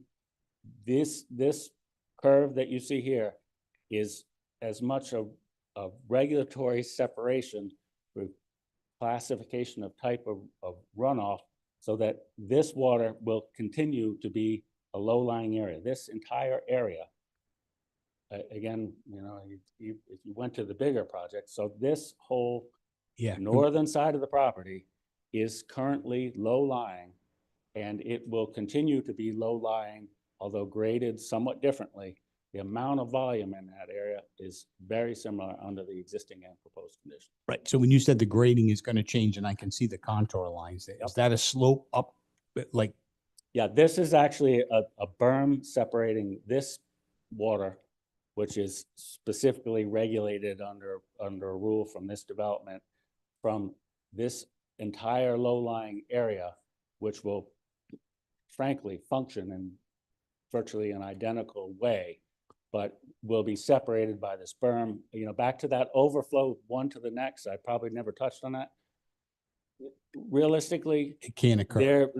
No, the 100-year elevation is expected to be the same on both sides of that berm. It's just as likely that this area will flow this way as this area will flow this way. The entire area is expected to be inundated, as it frankly would be if we got 9 inches of rain today. Right, where this area might have been 8 inches here and this was 14 inches. This might be 14 inches and this might be 8 inches, but the entire area we expect So are again, you 9 inches of excavating rain. to make, are you excavating soil to make those basins, those areas deeper, or is it, are you? Yes, but in both cases, yes. So with the stormwater filtering areas are being excavated in a minor way and replaced with sand, so clean washed sand for regulatory reasons. And the other areas will similarly be excavated and then primarily just restored with better free draining top level soils. Okay.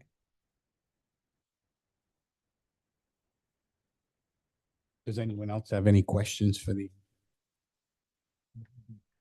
Yep, go ahead, John. Turn your mic on.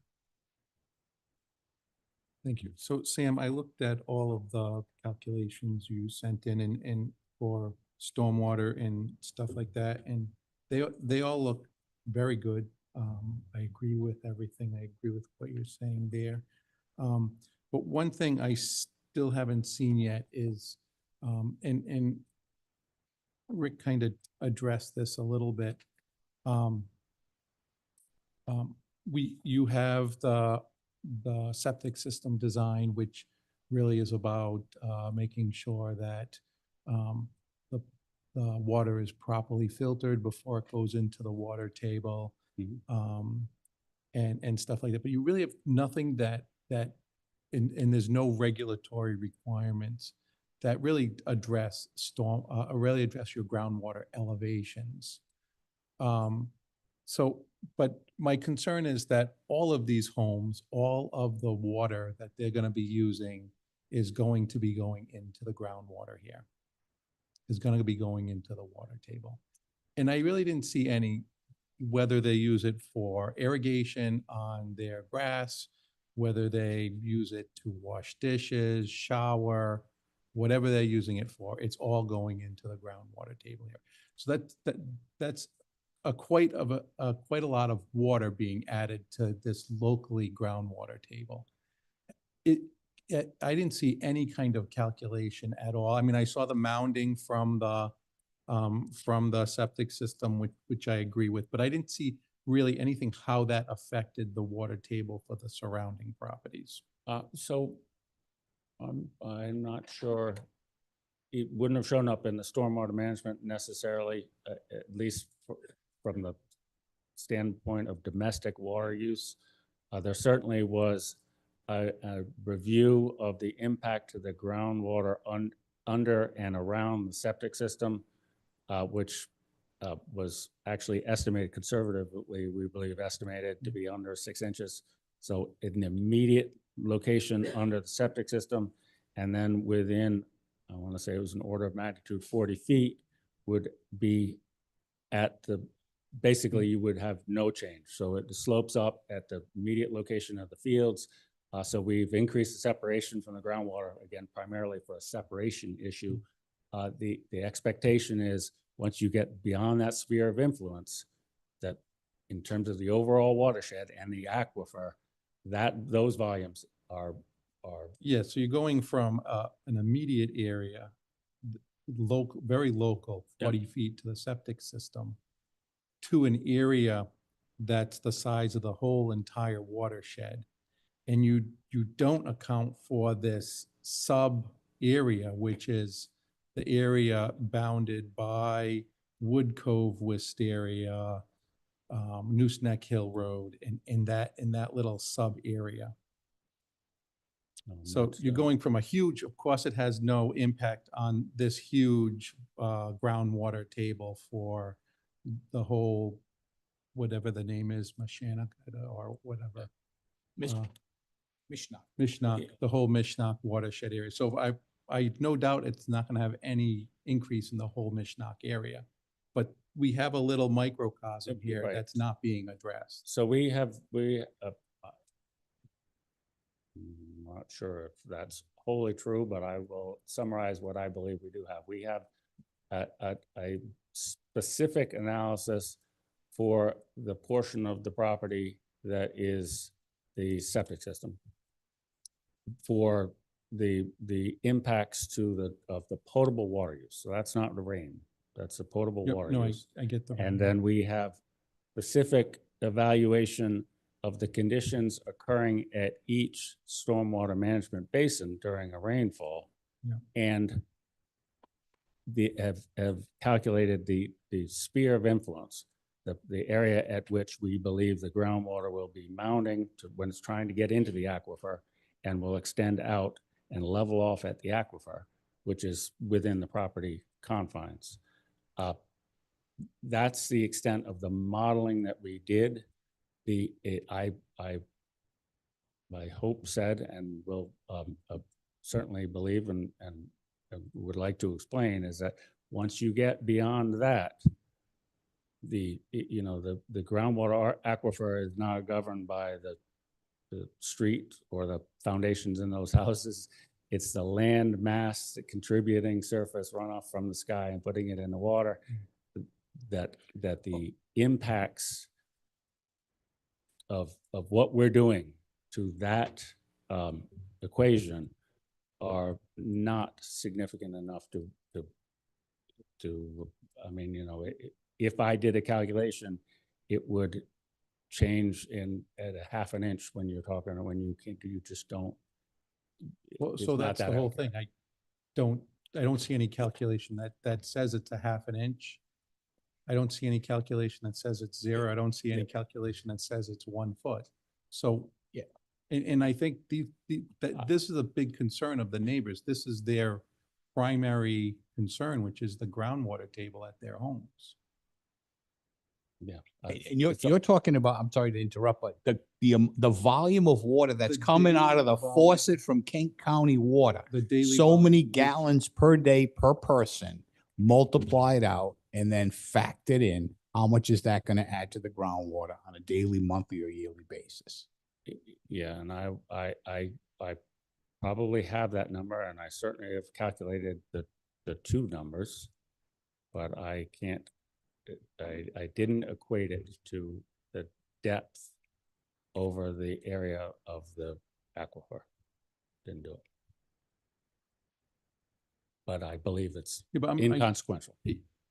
Like I said, the whole aquifer versus this local, because it's still going to have that. It doesn't drop off instantaneous. I'm not sure that, I don't know what the standard necessarily would be to how to do it, but I can tell you unequivocally that I have not attempted to make a calculation that would get to the conclusion that you're asking, or maybe you can direct what the question is. You say I haven't done it, but if you can tell me what the question is, I can try and answer it. Yeah, I want to know what the daily use of 120 homes worth of water is going to do to the water table in this small area. I would say that. I know you keep saying I would say, but I would am, like to see a so calculation. those numbers are, I'm not sure, I can probably find that and respond to you. I can tell you that in the area that is around the septic system, No, I saw that. yeah. we felt it was a conservative estimate to estimate that it would raise the groundwater by less than 6 inches, and that within 40 feet, there would be no impact to the elevation of the groundwater. So if there's an area larger than that, I would conclude that And so just as you there was no also have- impact at 40 feet, there's no impact at 440 feet, nor is there impact at 4 miles. Yeah, and you also have, this is going to be a landscaped area, so you're gonna have sprinklers every other day. Running, that's also gonna be adding water to the, I'm not, I don't know if they're, honestly, I don't know if it's irrigated or not, but I'm not sure that there's any preclusion from doing it. Unless the board makes one. No, we weren't looking to do that. I think the question was out there was, would it have would the normal domestic water use, potable or not potable, outside, indoor? You're bringing water into the site now that's not there now. We're not talking about the existing storm conditions. And you're adding it to the ground. That was the question. Is it, how far does it span? You said 40 feet, it's like an inch. If you say, if it's your testimony, oh yeah, I did the calculation, show us. And when you get to the back property lines of the abutters, you just say, it's less than a quarter of an inch, then, so, but we don't have it. Is that's your Right. point? Yeah. Yeah, I can certainly give you that number. I think I'm being too soft with my words that you're finding. I'm by nature trying to choose words carefully because I do. Yeah, no, The expected water use from this property is less than 30,000 gallons per day. The impact of the use of that water to the groundwater table is, with the exception of the first 40 feet from the leach field, is expected to be virtually zero. So less than, in my estimation, shooting from the hip, less than a quarter of an inch, less than an eighth of an inch. I don't know what the number is, but Because I think an inch on the water, it sounded like if you said it was gonna add an inch to the groundwater table for a half a mile, we got an issue. Yeah, I think if I think if you went outside this door, and I'm at No, risk let's- of sounding like an ass, and I truly don't mean to do this. No. If you opened up a hydrant and ran it nonstop for 2 weeks, the draw of Kent County's water, pulling water out of the aquifer, will have an impact on the groundwater at these houses. It might be a millimeter, might be a centimeter. And it I don't know would what and it it would is. drop. That's I right. couldn't Okay, so I begin to didn't look think of at that. it. That's right. So if But you're- the water consumption that we estimate for this project has been reviewed specifically for its impacts under the standards that are used in Rhode Island, and we did not see a significant impact to the groundwater. If there's additional analysis that I need to do, I'm happy to do it. But when we talk, was the example you just gave how much it was gonna lower the groundwater because they were using water that Kent County has in their wellhead, or? If you draw water from Kent County Water's well, the aquifer is gonna go down. I think we can all agree to Right. that. That's all I'm saying. And I know that analysis is done. Kent County Water is doing that analysis, right? I don't. Decide if you're gonna get water. That's what Mr. Raptakis keeps asking about. How are you gonna guarantee that you're gonna be able to get water Kent County needs? But you're gonna secure those approvals, so, as you always have to do, you're gonna get approval from Kent County. Yeah, oh yeah, no, certainly Yeah. water is available. from But I think Kent the County Water. question we were asking was, now that all this water is coming into this site out of whatever aquifer it is at Mishnock or wherever else, is it going to raise the water table? And in the immediate proximity of this parcel, including the houses on Wisteria Drive and Wood Cove, such that now they're dealing with another half inch or inch of water in the basement? I don't think it would be anywhere near that, but I have not, that is a engineering judgment. I have no basis of calculation. So I wouldn't have done it. Okay. Okay. I want to believe it. I just. Sure. Thank you. Mr. Anderson. Hey, Sam, good job. You're dealing. So I guess that answers like the possible hydraulic pressure that might be generated with the basin and with the leach field and septic system. Because the question was also earlier, will that prevent the water that these houses are seeing now, that hydraulic pressure from, will it make the situation worse? And we don't think it will. Because that came up also. Yeah, no. I think that's a fair assessment. Of what it looked like. Okay, and then I think for the planning department, that Kent County Water statement, right? That letter that they wrote. If you don't know, can you just paraphrase that? What they were actually saying? And I'd like Sam to answer to it, even though I believe he did already. And I'm just curious on what the rebuttal would be and what they actually had to say. So the Kent County Water Authority letter dated September 24th, 2024 brought up 4 points. Three of the 4 points were more very specifically technical in nature.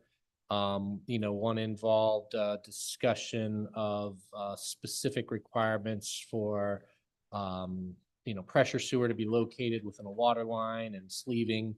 One involved 3/4 inch service to all units. These 12-foot copper whip. These are very specific technical components. I don't think that the applicant had necessarily huge concerns with those. I'll let Sam speak to it.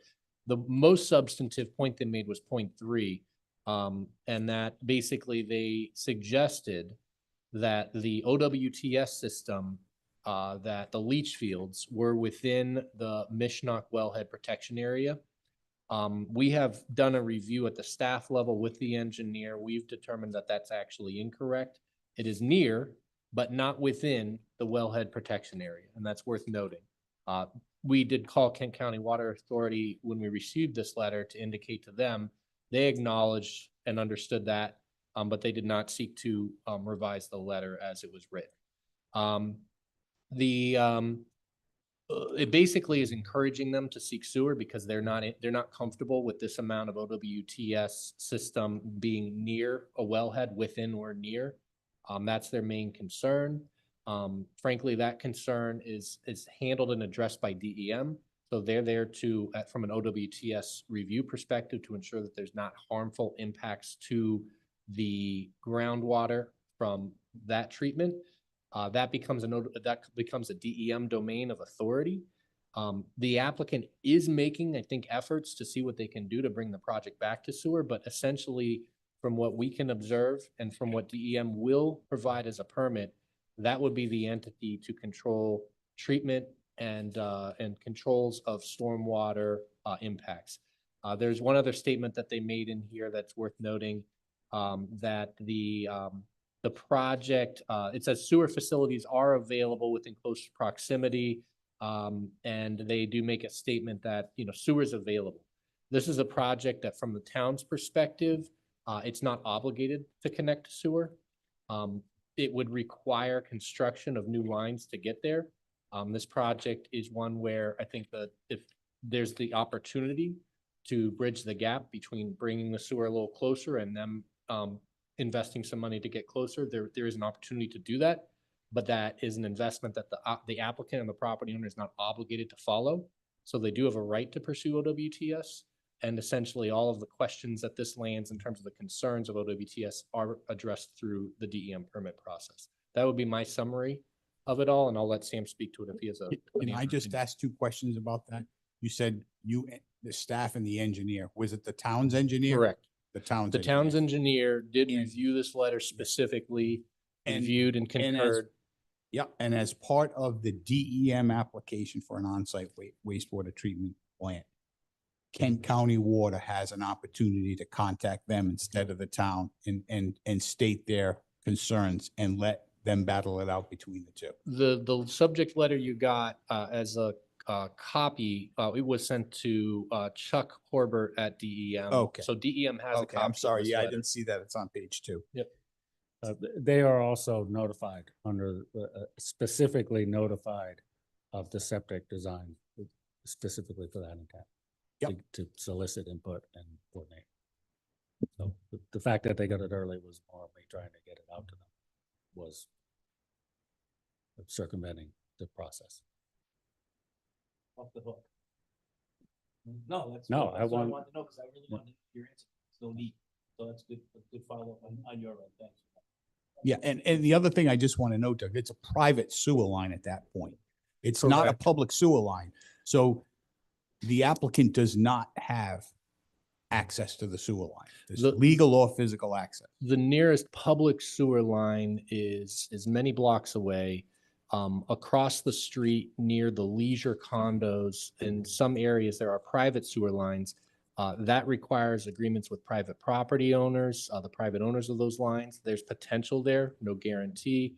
Yeah. Again, I think we're making a good faith effort, the town examining what we can do and the applicant examining what they can do. And if we can get this project onto sewer, I think we all agree that there's some improvements there, keeping in mind they're not obligated to do so based on the location of sewer where it currently is and what they've provided for OWTS But what I information. wanted to point out was the letter wasn't entirely accurate when it said there's a sewer line available. Yeah, it says sewer facilities are available within close proximity, and then they kind of urge and indicate that that should be the primary consideration. Unfortunately, there are pieces that are out of control for any one party to say that that can become their main. We're going to see if we can get there, and I know that that's something that we will investigate in good faith with the parties within the next few months. All right, great. Go ahead, I'm sorry. Just one more. And I don't know if this is for Sam or not, but the senator suggested possible condition or stipulation of accountability. I mean, is that like unprecedented by the developer that if there is an onslaught of problems, that can be mitigated, they could be held accountable for it as far as the abutters having issues going forward? He brought it up, and I don't want to be negligent in asking the question. No, I mean, I think essentially when it comes to technical concerns regarding stormwater or groundwater impacts, those are all have to be reviewed and permitted by the dual permitting agencies. As it relates to does the applicant in this circumstance have any greater liability to financially compensate property owners? The property owner has a right to develop. Within that, they have a responsibility to show that how they're developing in a way that does not create the environmental impacts. The agencies that review that are tasked with reviewing it. This circumstance is no different than another property. I do agree it requires care because we're knowledgeable of the existing conditions around. I do think that reviewing this plan and hearing from the town engineer, we do think that they've taken an approach that is trying to address those issues. So we know that this is a tough site. And I think that, that they've spent time to try to design this in a way that is helpful. I would say that if there is a storm above a 100-year storm, all of that water from a surface water perspective is heading to Nooseneck. It would be ponding on Nooseneck, and the applicant is actually addressing storms above a 100-year by creating a swale along Nooseneck to derive that water to a state pipe that would then go underneath Nooseneck to a wetland. So they're trying to connect the overflow for these exasperous storms so that it won't pond in and around any of these properties. So I think to some degree, they're trying to make efforts to go above a 100-year, which is not required, but through coordination with the town and them, I think they're trying to address some of those issues. So it's a tough site. We understand the concerns. I would have concerns if I was in a butter to make sure it didn't get worse. I think they've provided the level of detail that is suitable to consider this plan. And thanks for clarifying that, because we do our due diligence, as people have heard, and just to be kind of held up to that extent where, we would ask for such a thing. It's really out of our control and we can't ask for that. All right, thanks. The only thing I would add to that too is DEM does have an enforcement vehicle, and they can monitor these things and review complaints for if these systems aren't working or if something is brought to their attention that is a result of the development post-construction. DEM does have a mechanism to have a hearing and issue violation orders. And so it's not totally lost on the development. There is a mechanism there that both the abutters, the town, everyone can utilize through the state. And there's a process that goes through. Anyone else? Mr. Smith? Sam, couple questions. we could refer to that drawing that Cody has up in the letter from Mr. Bartholomew. He's got a couple of pictures that we looked at earlier. This one that shows the outflow from the storm drainage system on West Area Drive. When you're doing this development, a developer's doing it, I mean, there's a lot of debris in there that's probably retaining a lot of water, so it doesn't flow very well. Is that gonna get cleaned up when you're in there to increase the water flow, to make the drainage system work better? Yeah, actually what we're doing is widening that whole, so yes, it would be regraded. The restriction that we're holding is the weir from the pond, so that when the pond overflows into that ditch is unchanged, because it opens regulatory questions. But once it discharges from the pond into that swale, we'll be making the section that the water flows through larger. Much better, because this, I mean, the pictures that he presented us and the other picture where it ponds, you explained earlier, some trees have to go, but you're gonna clean it up, change the soil types. But overall, by getting rid of all this debris, and you did explain that with the vegetative and the leaf matter slows it down. This, it's obvious, that's quite restricted. So you will be improving that. I understand the weir elevation will stay the same, but this will make it flow better and potentially help the drainage issue on Yeah, West Area. and again, to reiterate, there's ponding in that area that the photos are occurring. That is currently occurring on a, so we're storing it in fairly significant ponding in a 1-year event. So that's, 3 inches rainfall. So we get that a couple of times a year now. So seeing that ponding area is not something I wouldn't expect. There are going to continue to be ponding areas. That's why we have those compensation. All the debris is gonna be cleaned up. Yes, that's what I'm looking at. So that'll help. Yep. Okay, thank you. That's it. Anybody else? Mr. Studley, anything? Mr. Reyes, any questions? Okay, does the applicant have anything to add at this point? I appreciate, again, the public comment and the feedback. If there's any more technical questions, we're happy to respond to those, but at this time, that will conclude our presentation. Thank you. Okay.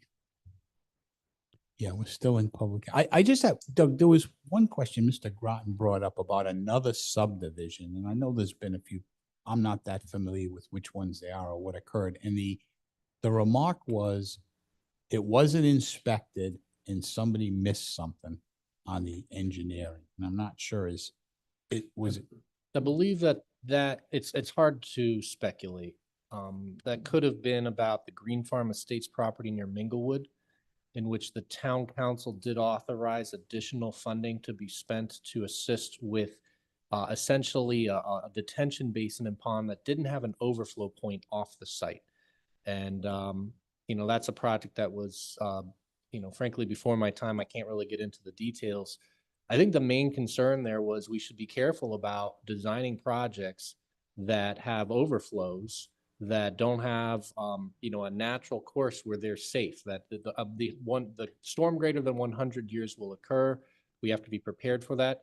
Applicants are responsible to ensure that whatever leaves the site doesn't increase. But if we can direct the overflow into a space that isn't directly at residential properties, that's ideal. That is one difference we have here. As I mentioned, the overflow for all of this water, from a surface water perspective, is heading to Nooseneck. It's heading to that southeast corner of the property. And where it goes from there is it would typically just pond in Nooseneck. The ideal thing is that's not a residential area, but it would eventually pond up where some of those houses that have their backyards right on Nooseneck at that corner might see ponding built to them.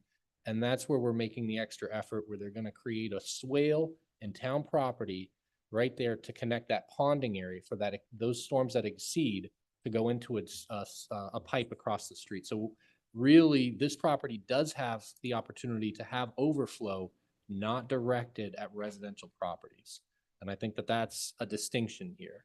I guess what I was trying to, the point of my question was, can we rely on DEM if they approve a design and it's built correctly to work Or was it that, yeah, they approved it and it should have worked, but it wasn't really built the way that it was supposed to be and somebody didn't catch something, regardless of who it was. And I'm not trying to, well, I'm just trying to say is, are there checks and balances in place to make sure? Like that could have been an outlier, 1 in 100 subdivisions in town, and we had a problem and it's. There are outliers. There are, sometimes problems with construction where, I think that the comment also indicated issues with construction inspection. Those are practices that we are always looking to enhance and improve. We're also looking to enhance and improve our design review to ensure that if there's overflows, we know where those overflows go. I can say that within any project, do things always work as they should? No, things typically from a plan set to on the ground construction, sometimes there's differences. The idea is that we need to minimize that. We need to control it. We need to control the variables that get there. DEM's stormwater regs right now aren't perfect, but they're the law of the land, and that's what we have to follow. And that's my best answer for you. Okay. No, we're at the end. No one else has any questions. I think it's, oh yeah, that's right. I'm sorry. We still have a public comment? Oh, sure. Come on up.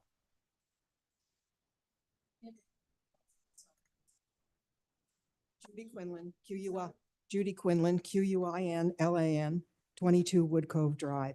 You just mentioned the ponding southeast. Is that where the entrance is going to go to the development next to that? And it's going under the road because there's a, It's at the Dollar General corner. No. No, it's- So, imagine, Cody, would you pull up the plan set again, please? The full size one if you can. There we-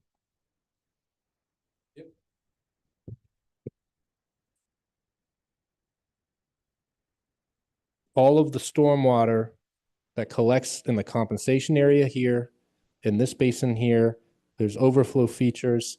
Eventually, all of the water for storms that are in excess of 100 years end up moving in this direction. At this corner of the property, this very southeasterly corner of the property is where overflow would occur. Essentially, there's a narrow strip of town land. It's a state right of way, and there's a narrow strip of town land just on the outside of the state right of way. Within that strip of land, we have made arrangements with the developer to ensure that that will act as a conveyance mechanism, carry the water if it begins ponding here to a state drainage pipe that exists right off of the map. What it's doing is it's making sure that that ponding doesn't affect these properties here that have their backyard towards Nooseneck. because during the storms last year, there was a lot of ponding there. And I guess there's some sort of containment area there, right near the road going in.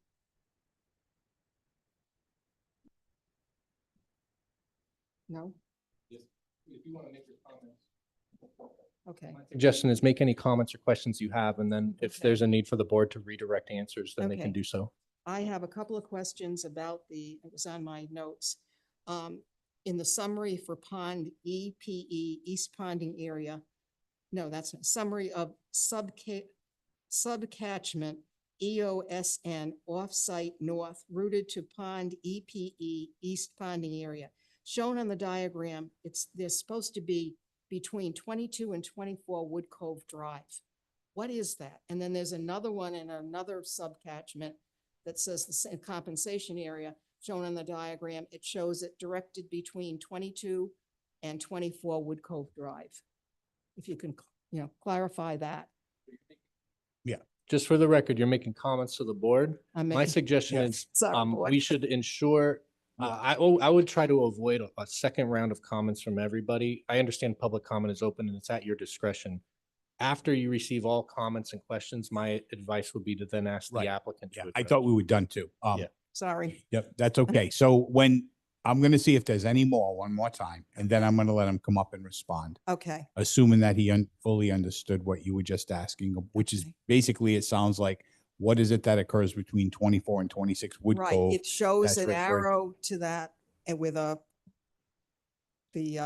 summary of the subcatchment. Okay. So I'm not sure what that is. Okay. One other comment, if I can make about the border. If you get closer to Wood Cove Drive, those houses on Wood Cove Drive, as you get closer to No Snick Hill Road, there's trees in our yard, but there is no border. What are they going to do about the border in those areas? And I'll like let from him 24 down. Yep, I'll let him respond, but I believe there's a 40-foot buffer. And what Right. he said was he would add to those areas to provide screening if there wasn't adequate Okay. screening. But I'll let him reconfirm that. Yeah, and I also want to know what he's adding. Yeah, I don't know if they have that Okay. level of detail yet. Yeah. Thank you. Go ahead, sir. Right here. One point, George Jonick, 24 Wood Cove. I heard 40 feet, no cut, and then I heard another 20 feet. What is that other 20 feet and where is it? Is it extending into the acreage or? I can address that. The applicant stated there would be a 40-foot no-cut buffer and that the houses were another 20 feet past that. That other 20 feet would assumably be the backyards of the properties. He was making the statement that beyond the 40-foot no-cut, there was another 20 feet to a structure. And it was primarily along West. Correct, yeah. I Right, mean, West that's where area, the not closest Wood Cove. distances are, the northern Yeah, side yeah. of the property. It's much further on the Wood Cove side. Yeah, Wisteria is where that, the structures are closest and they're 60 feet away from the property line, with 40 feet of it being a no-cut buffer. I should mention for the record, a no-cut buffer doesn't mean thou shalt remove a pricker bush or some minor thing. It's really the significant vegetation. So that's what a no-cut buffer means. There is a landscape plan that's been provided. So in those areas where additional trees are being planted, that's noted in the landscape plan. That's part of the record. That's part of the plan set that's on the website. So I would note it's a no-cut, not necessarily supplemental plantings throughout it, but where they are planting, it's noted on the landscape plan. Right, so I'll get back to that. So, sir, the point he was trying to make was that 40 feet is going to be basically protected with growth. And then there was another 20 feet of backyard before you got to the house. That's Wisteria. Yeah, on this side, it's much further. You can see it on the What plan. about Wood? It's hundreds of feet. You could see it. Not hundreds, but the no-cut buffer is the area that's shaded along the back of the lot lines. Yep, keep going. Yep, They're saying it's going to be 40 plus 20 to the houses that you can see up along that top street. But on the, you can see on the Wood Cove side, there's not a house to you. Yeah. Yeah, that's Wisteria. Wood Cove is on your side, right there. That's the no cut. Then you got all that distance. You got the commercial building, you got all the ponds, the here. Down here, you have 40. This is green space. There's a walk-in path, and then you get to the driveway that goes in. Yeah. Okay.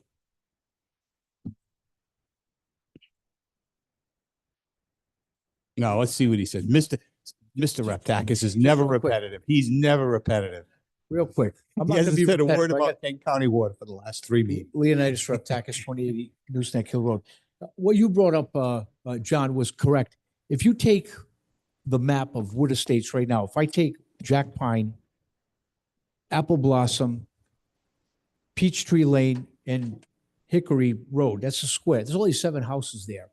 So if I were to impose the current property and put it right on top of that section of Wood Estates, probably no more than maybe 60 to 70 houses. You're right. You're putting 120 in a congested area. So how much water usage, how much water is extracted and taken in?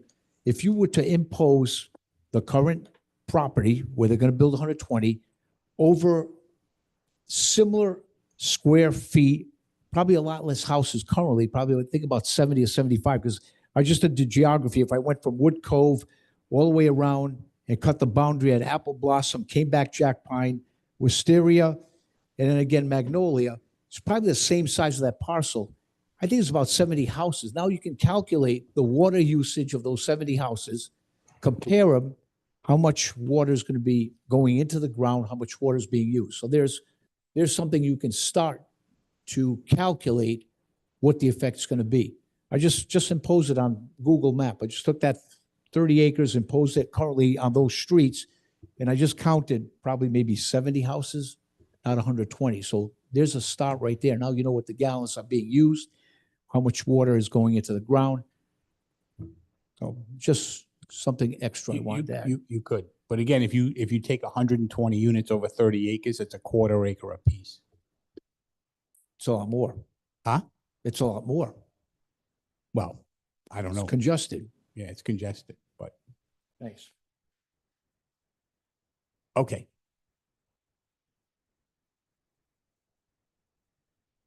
Amy Grattan, Amy Grattan, Grattan, 94 Wisteria Drive.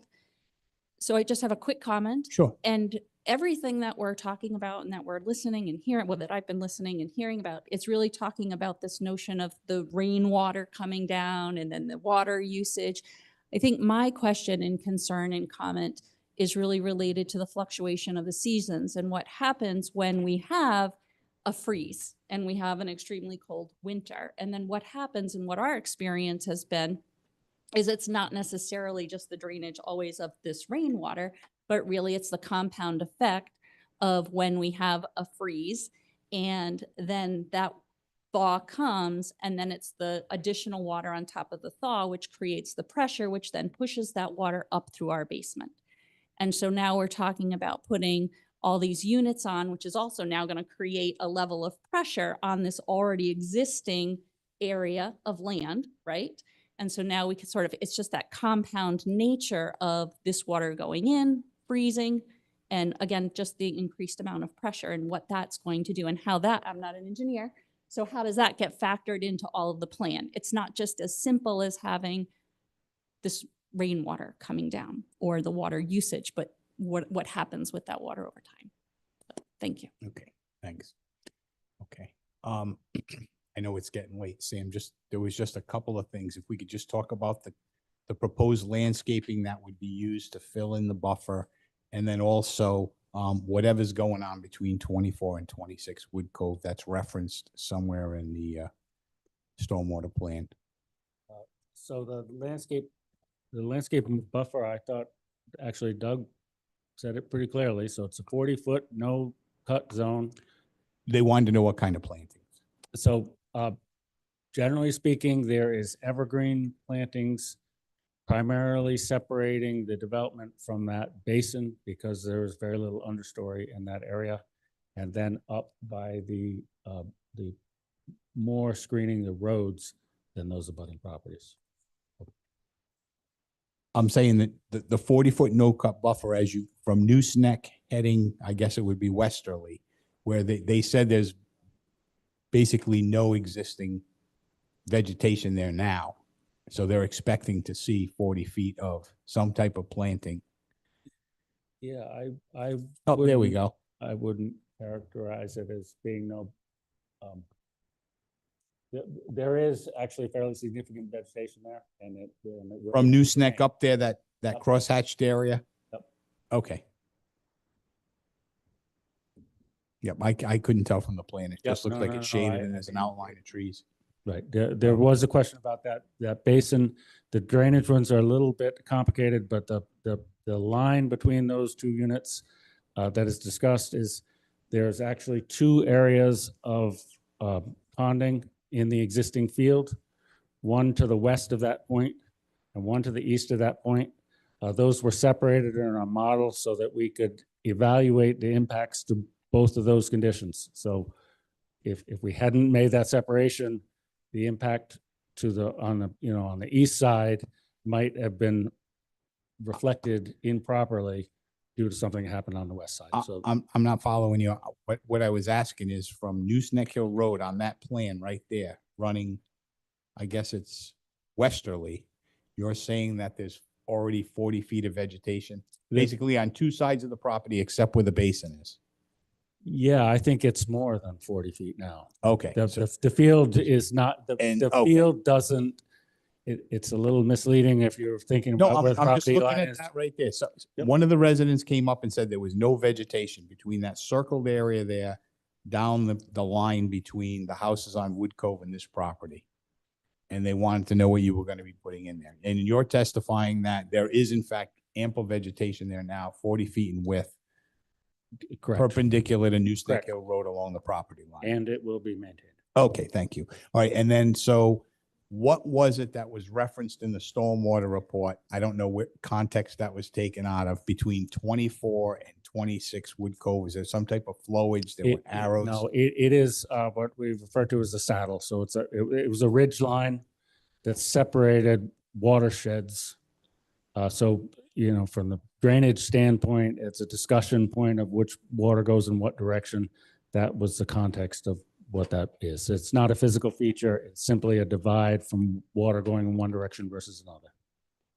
Okay, I'm not following why the house numbers were referenced, but, or where they are on the, even on Wood Cove, are they closer to Nooseneck? Are they about halfway? Were we talking about something that occurs, it says between the properties, so that was the context. Yeah, we could as easily have said 1,114 feet west of Nooseneck Hill Road, but we did not. Okay, so you picked the point on your property line where that property line intersected. Yes. I got it. Yeah. Okay. It was just a point on a map. Right. Got it. Was there anything else that anyone can recall somebody just asked? How about the last question about the snowpack and the ice? Does that factor into the calculations? It does, but it's the answer is no. It can't really be specifically pointed to. It gets captured in the it's calculated in averages, right? So we look at ground cover conditions and you know, the rainfall is a little different in spring than it is in fall, and basically the averages, the methodology accounts for that in an average way, and so loosely it is considered, but it is not specifically calculated for. No. Yeah. Yeah. Water flows differently when the ground's frozen and there's Exactly. ice on the top than it does when it doesn't, though, unfortunately. Okay. All right. Thank you. Yep. All right. So that said, I don't think someone would like to make a motion to close public hearing. Make a motion to close public hearing. I'll Have a second motion. it. Have a second. Any discussion? Hearing none. All in favor of closing public hearing? Aye. Any opposed? Nay. Unanimous. That passed. Yes, sir. There's two items I wanted to raise to the board's attention. This is not new information. It's stated in page 6 of the staff report. There are two areas in which the planning staff did not suggest a specific condition of approval. There are areas in which there had been comments at TRC, the applicant had responded, and we think that we're seeking the planning commission's direction on them.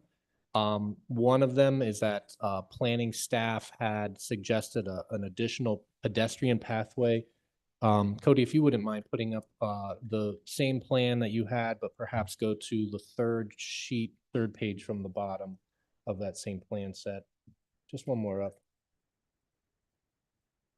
We had suggested an additional pedestrian pathway that might greater connect if you see that northern elbow of the roadway, to connect that right to that pedestrian pathway. I think we were looking at an amenity for the residents that were there, an easier way to walk through the neighborhood.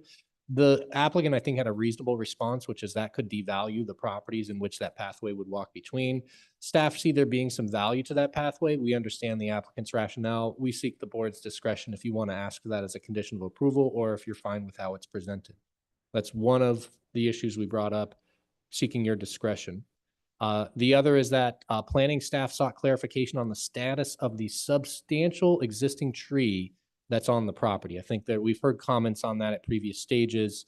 The staff sought to know at TRC what the status of the tree would be, and the range of options, and the applicant has indicated that the current plans don't foresee maintaining that tree. The roadway that they have would get closer to that tree than possible. Cody, you could scroll up another couple of sheets and we might see that. Stop there. The tree, it's not quite on that sheet. Go one down, Cody. One down, please. I'm not seeing it. The outline of the tree, I'm gonna get up and briefly point it out, the area, so that everyone understands the issue. The substantial On the tree, earlier drawing, was it in the cul-de-sac and then? my recollection is the tree is right this vicinity. And the tree is currently not planned to be saved. That is because the applicant has a roadway construction that would be directly in that same area. I think that the options that staff see for the commission to consider are, one, to request the applicant redesign the elbow of that road A to preserve the tree in place.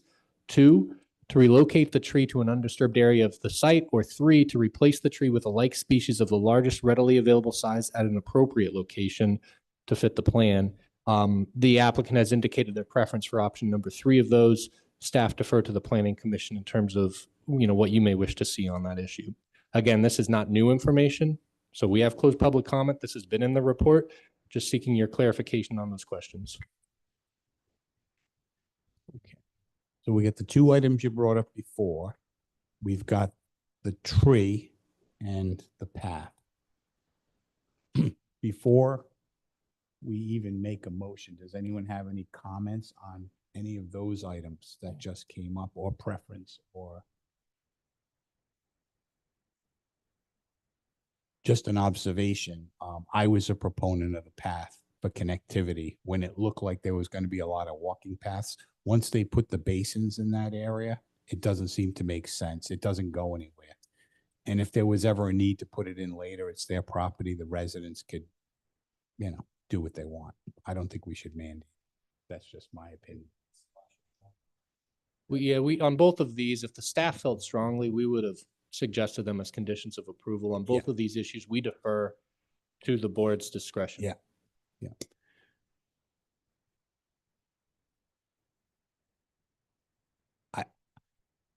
My experience with tree relocations has been, and I've had it doesn't work. Largest guaranteed to grow, not even largest species available. The one that'll nursery will say, yeah, if you put it in, it'll grow. And it's usually not going to be this big. It's going to, 3 to 5 inch caliper or something like that. So it doesn't, I don't have a preference on that. Okay. My suggestion would be if you don't have an additional condition, then the natural, what's being proposed is there would not be an additional planting. You're getting the plantings that are shown on the landscape plan. If you ask for a specific option here, then you can choose between the 3 that staff. Is there even an open area that would be suitable for viewing, like kind of what there is now, that it would, you'd say, oh, there's that tree? I'm just asking. Because I know it was a concern of the neighbors, so I don't want to just poo-poo it and say we don't care. Yeah. No, I got that. Yeah, but if you go to the whole plan, like the big view, the overview, which Cody, I think is the top one.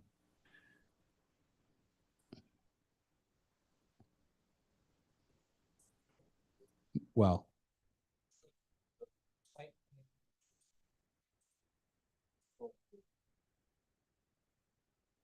I know the tree was aesthetically pleasing as it sits now, but when this is developed, I believe there's gonna be wall and roadways and shrubbery that's gonna prevent any sight lines for the common arrivals, we're, okay. So there are areas of the site that are potential to have a significant tree. Again, the 3 options are keep the tree, but ask them to relocate the roadway, to ask them to relocate the tree, which is tricky. Ask them to plant a tree of a similar species of the largest variety. I'm leaning towards having them plant a tree, but what I was trying to determine is in the vicinity of that, the gateway wall, I'll call it, and is that where the on-site wastewater treatment plant's going? Yeah, their OWTS system is basically behind there. If that becomes the location, if that becomes the wastewater option, I don't think we want to be planting trees near there. That could be left up to discretion of staff at the final plan. Yeah, no problem. I was just trying to see if it was even Yeah, feasible. if you would like, we could ask for the tree to be planted in an appropriate location to be viewed, an area that could be viewed from the right of way. On or off site. Well, I think we're looking at on-site. It's hard to, We got a park. so that's where we're just looking for your guidance. If you suggest option number 3, I would ask to add it as a condition of approval, and that condition I can give you language for if that's what Yeah, the I board don't is think thinking. we need it specifically. Okay, I'm good. Anyone else have anything else? Does anyone want to make a motion? We can vote. I'll make a motion. Hold on one sec. Okay, I'll make a motion to approve the requested land development projects submitted by Craig New Homes, known as Coventry Crossings, located on Assessor's Plat 13, Lot 14, and Assessor's Plat Lot 10, Plat 10, Lot 29. Sorry, one second. Strike that. Assessor's Plat Lot 10, Assessor's Plat 10, Lot 29, and Assessor's Plat 18, Lot 86. In the general business zone with an SPD overlay, and also in the R20. Yep. Sure.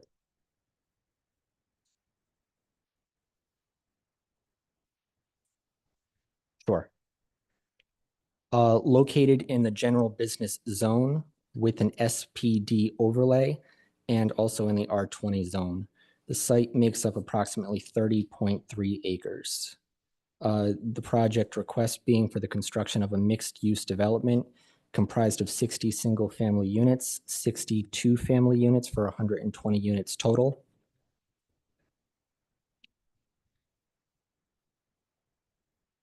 And 120 total, and one commercial pad site comprising 12,500 gross square feet. This motion is inclusive of the listed waivers on page 9 of the project narrative submitted by the applicant on August 30th, 2024, and is also conditioned upon, let's see, 9 conditions of approval as listed in the staff report, plus the following. The applicant will have the opportunity to develop the project with either OWTS or sewer. This decision will be explored and decided before and during final plan approval. Use of sewer shall not result in an increase in the number of dwelling units. And also, any wastewater treatment system would require a backup generator to support the pump system and the result of a power failure. Therefore, based on the outlined findings of fact set forth in the staff report dated 9/19/2024, testimony presented by the applicant and the representatives, and supporting documents included in the application, I make a motion to approve the requested major land development project. I have a motion to approve. Do I have a second? I'll second it. I have a motion to approve and I have a second. Do we have any further discussion on the application?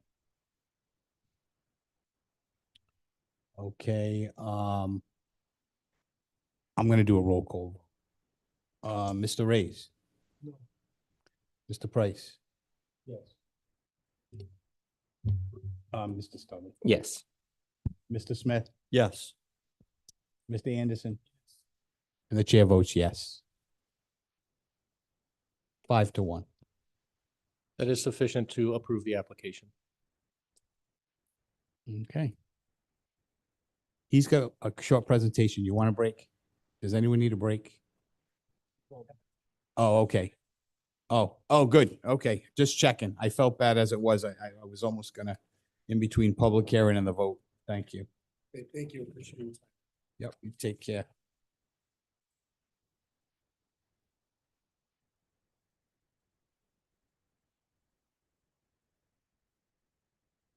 Thought we got it all done collectively. Okay.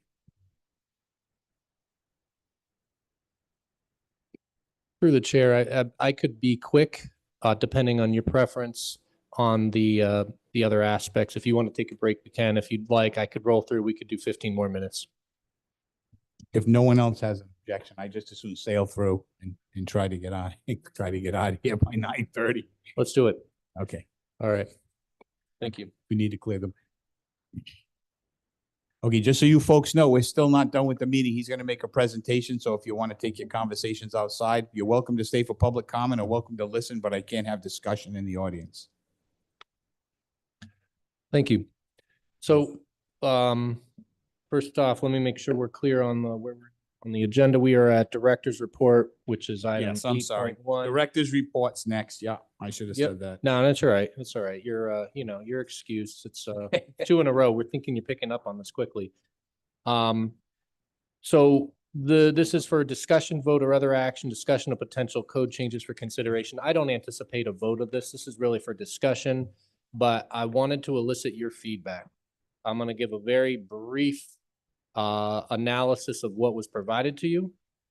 And then I'm going to offer 3 policy questions that I'd like your feedback on.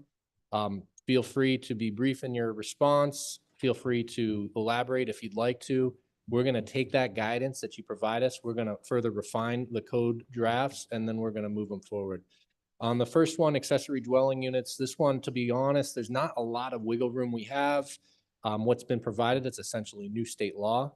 I do think that there's some opportunity for us to perhaps add some performance standards in there, and that's where we're going to be looking to move. Accessory dwelling units are allowed by right. State law dictates the terms in which they're allowed on specific properties. And I think for me, the performance standards we'd be seeking is that if you're doing a detached unit, we'd like to make sure that's to the side or behind of the primary unit. We'd like to make sure that in cases where it's attached or you have side by side, that it retains the look of a single family dwelling. Perhaps we're looking to avoid additional front doors. These are the types of specific performance standards we're looking for. That's all I had to say on that. If you guys have feedback on accessory dwelling units, let me know. Otherwise, this was more minor. The other one that is worth a little bit more of your time and attention is the analysis of where multifamily and 2-family dwellings should go in this community. As background, we used to allow these through a special use permit. Those members that have been here for a year know that about a year ago, we made the choice to shut down special use permits for any use across the board in town. That's because new state law has made that a different type of decision, less discretionary, harder to deny if we don't like the circumstances.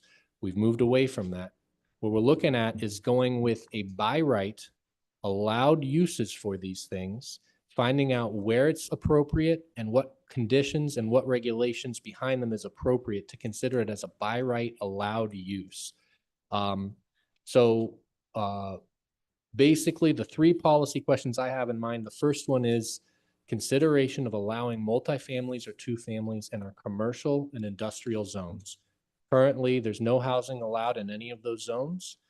We are seeing more interest in those zones and in developing particularly multifamily. We do have allowances for adaptive reuse, which means if the structure exists now, you could build it at a very dense multifamily today, but there has to be an existing structure. The concept is, would there be anything wrong with allowing a new structure to include multifamily or 2 families? So I'm seeking your feedback on that one. I'll stop there and just say if anyone has feedback on that. Allowing residential and commercial or industrial. Allowing residential or allowing multi? For right now, I think we're not getting into the topic of single families yet. We can revisit that. I think for right now, we want to wrap our brains around 2 families and multis since they're not allowed anywhere in town right now. Right. Would we, as one consideration, want to allow them in commercial and industrial zones? Right, but what I was trying to get at is someone said, well, I want to buy this property, its own business, and I want to build single family. You're not contemplating that. Not at this moment in Okay. time. Not That's all that I if we're wanted to- allowing multifamily in 2s, you'd think, well, why not allow singles? But let's put that specific question aside and just Okay. say, for the purposes of this, do we want to allow multi in 2s?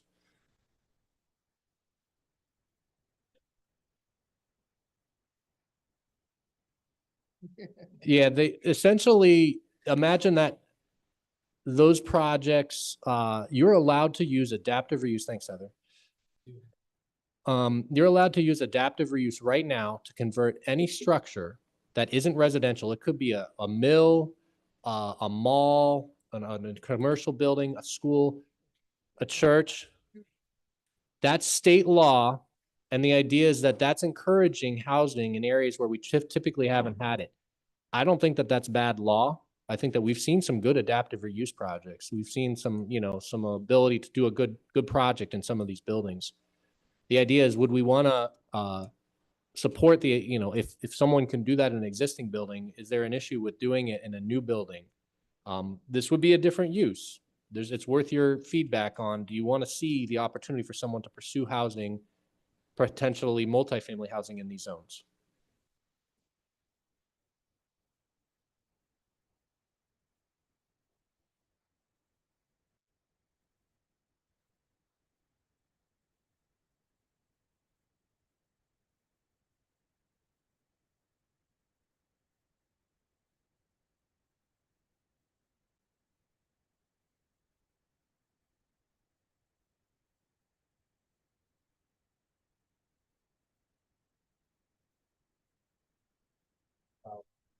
Junkyard, junkyard.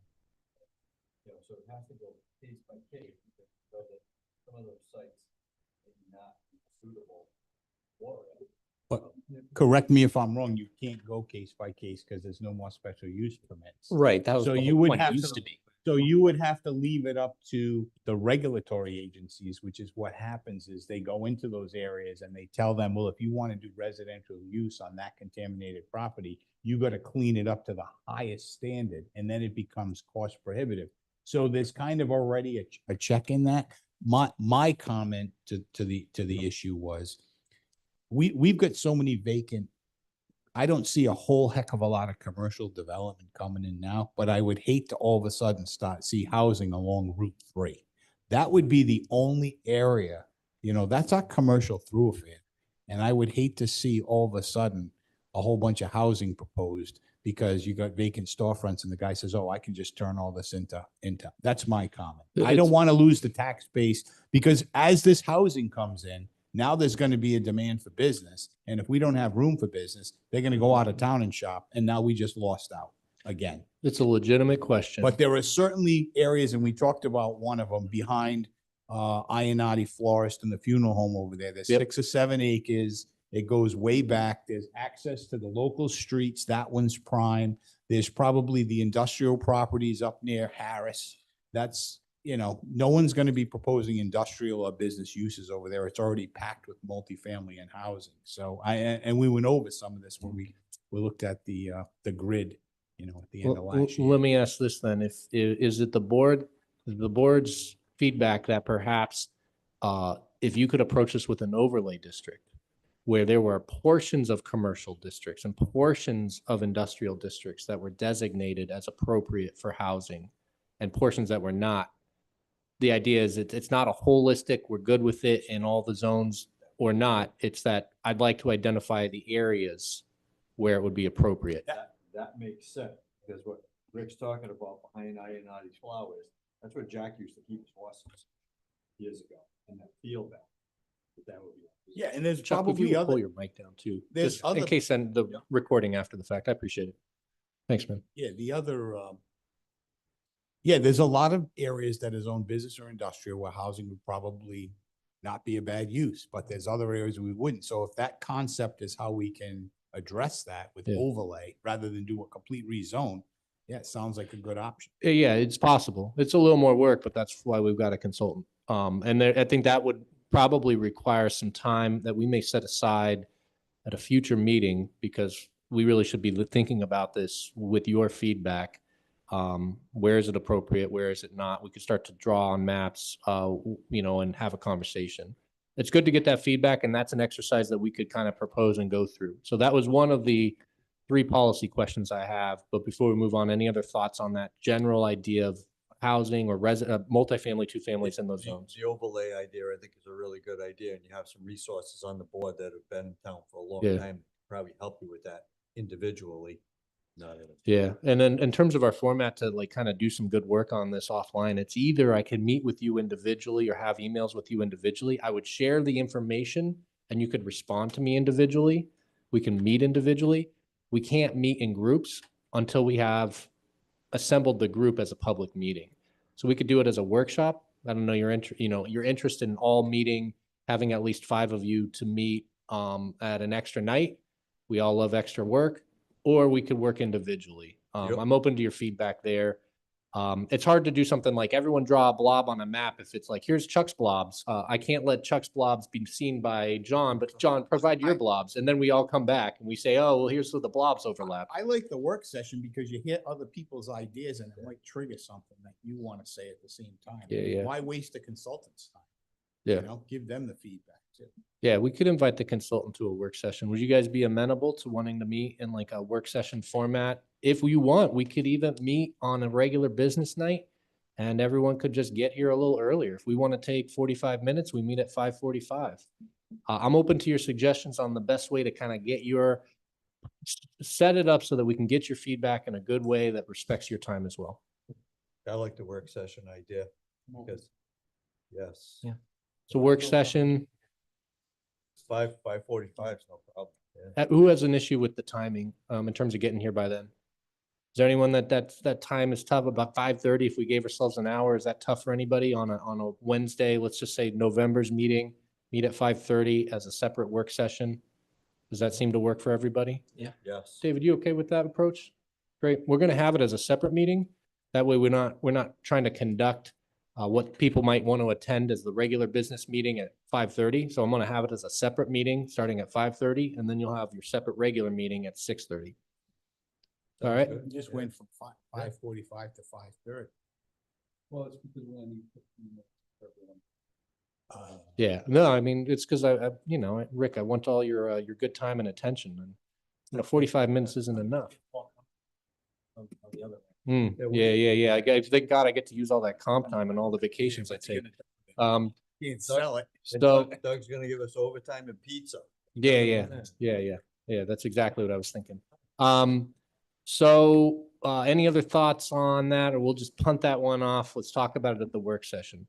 There's two other policy questions if you're ready to move on to the other ones. I'd like to get your quick feedback. We can make this quick. We could get this over with in 5 to 10 minutes, because if we're going to work session it next month, that's great. But I'd rather come with a little bit more of a refined product for that. The second one is about the density of these uses. So put aside the fact of whatever zone they might be allowed in, an R20 and R2, any of these zones, an industrial, the density. The thought is, should we allow people to build multifamily or two families in a manner in which they could accomplish more units per acre than they would at baseline zoning? Or should we approach it as you can achieve the same density as your baseline zoning, but you're given the option to format it in a different type? Imagine you have 4 acres of land and it's zoned R20, basically 2 units an acre. You can accomplish 8 units over 4 acres of land. This would basically say, should we allow and encourage multifamily and say, let's give them a density bonus? Let's let the regulations bring that number up. Or should we say, even with what you can do, but you're allowed to use that? Imagine that a 4-acre parcel could have one building as an 8-unit multifamily, and that's what they'd yield. So that's a question for the board. I ask that because there are ramifications if we decide to allow density bonuses. And if someone thinks they've got a site that's better for more density, they can propose it. It becomes a dimensional variance application. And we have the tools to make case by case and site-based considerations of whether that's a good idea or a bad idea. And so, you've got tools for people to accomplish more density, but they're coming with a discretional ask. That's a question for the board to consider.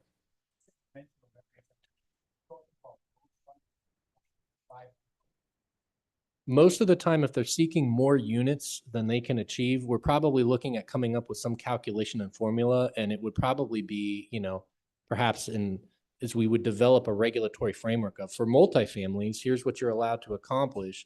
It would likely look like a dimensional variance from some sort of regulatory schedule, and we might have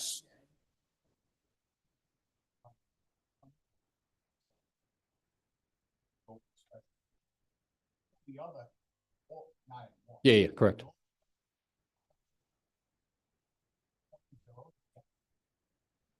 don't have to worry about the frontage. That's the key. Most people, if they have land, they just have a single house out there now. The fact is, they don't have enough frontage. So that's the bonus. And the town gets the extra house, and you don't determine that. That holds true every district. Cody wants to hear you too. I'm sorry. No, I think we're doing it for the record. You have good points. The idea of frontage is a bit of, it can go either way, and we can write the code either way. Right now, currently, if you allow a use by right and someone has a substandard lot of record, they're still allowed to try to achieve the use. Someone has a small lot, undersized for area, undersized for frontage. We allow single family housing. They're allowed to propose a single family house there. We don't have to ask relief for the lot conditions of a lot that's a pre-existing by right lot. Now, keep in mind, we could write regulations that say, yeah, but for multifamily or for two families, you need a minimum of something else regardless of the substandard condition.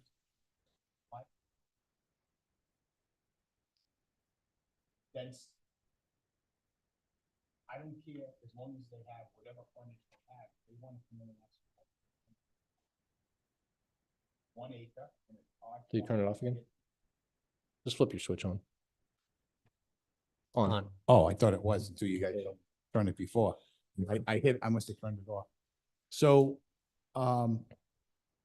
that's kind of what my thought is, but I don't want to give any density bonuses out and say, Yeah. hey, we want to encourage more development in this particular zone, because that's what sets people, they go, oh, this is RR3. You're only supposed to have one house per 3 acres. Well, if they have 6 acres, guess what? They're going to get 2 units. Yeah. And it's confined and you're preserving all the space. Yeah. But I don't want to get into frontage, and the setback should work themselves out. The only area I see it being a problem is maybe the R20, because I think the sideline setbacks are like 20 feet or something, 25, I forget what it is, 20 Yeah. feet. And the frontage usually, the setback from the front isn't bad, and the setback from the back. So it's just a sideline setback. And we can do all kinds of creative tools. If we thought we wanted to set a different setback distance for certain projects that might have a unit count greater than such, a multifamily with more than 5 units should have a greater setback so that, we're not putting it with maybe 20 feet from the property.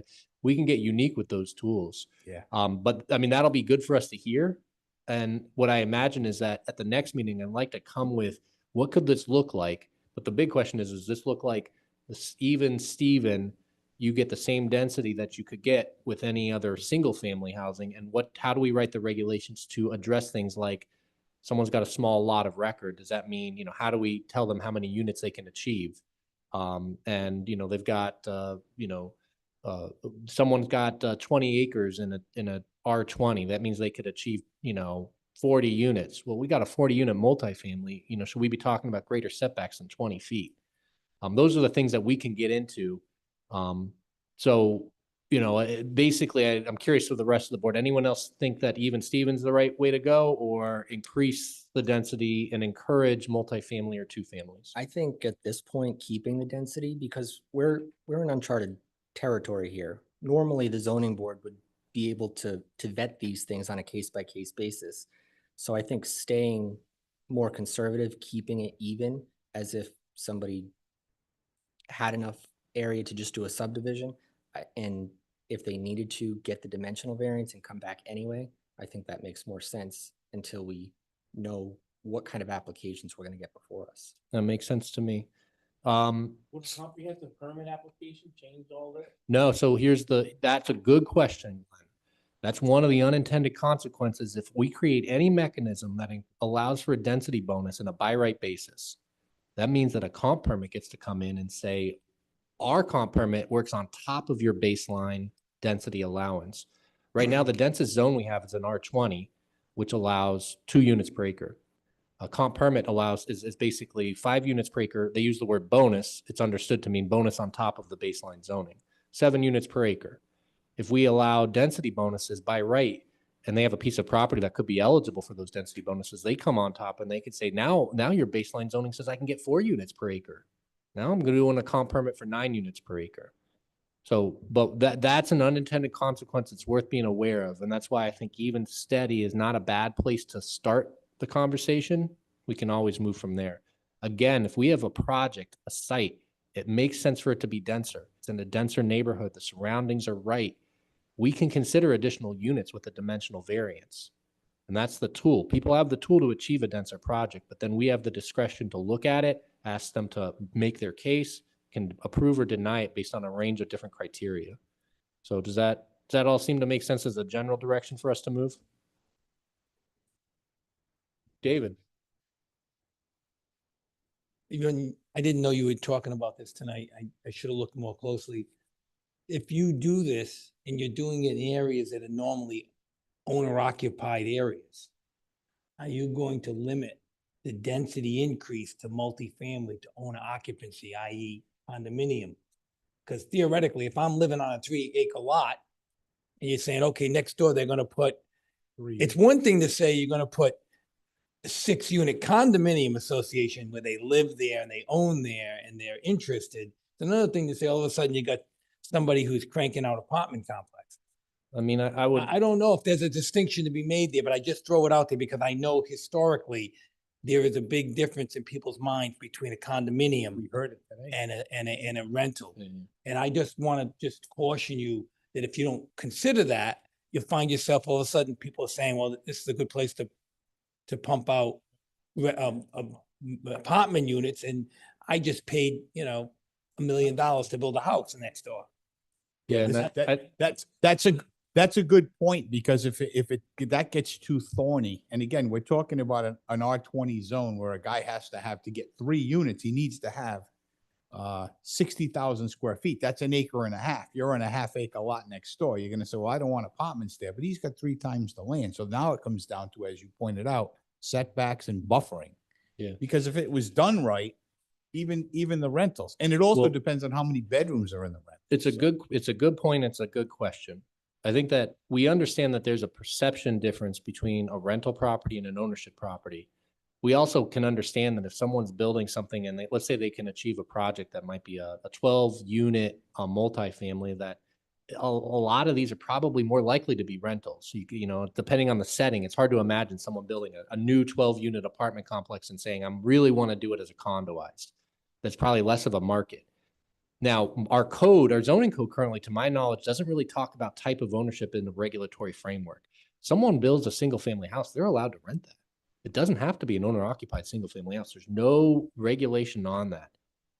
We could add that regulation, and I'll probably work with David to make sure that, our zoning code has the power and authority to dictate the terms of ownership between owner-occupied or rental.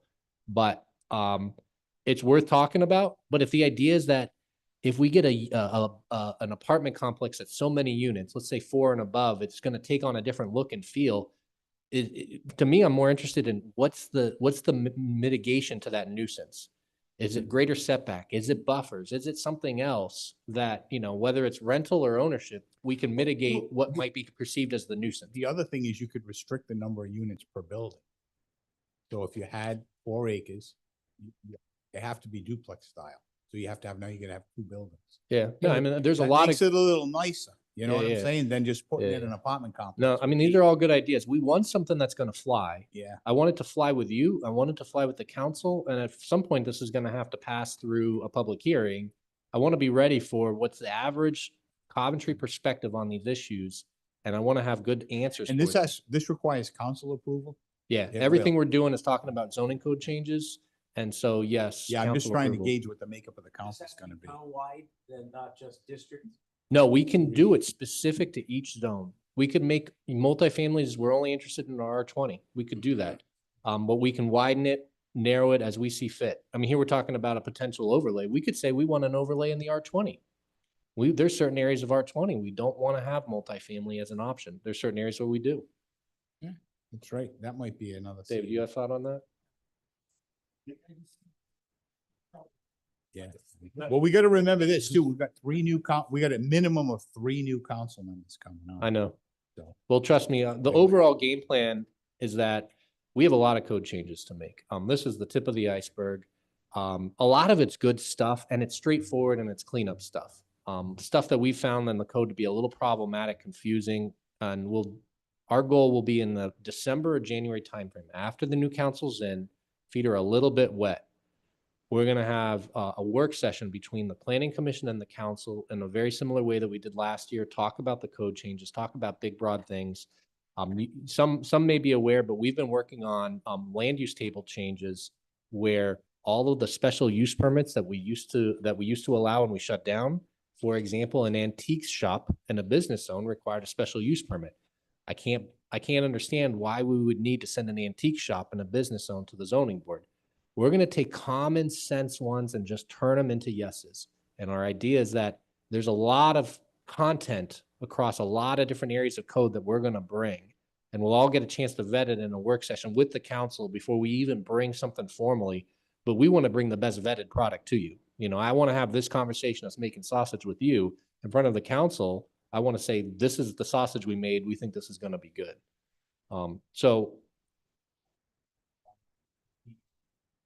You want to know why antique stores aren't allowed in the general, in the business zone? Take 165 out to, you know, towards 395.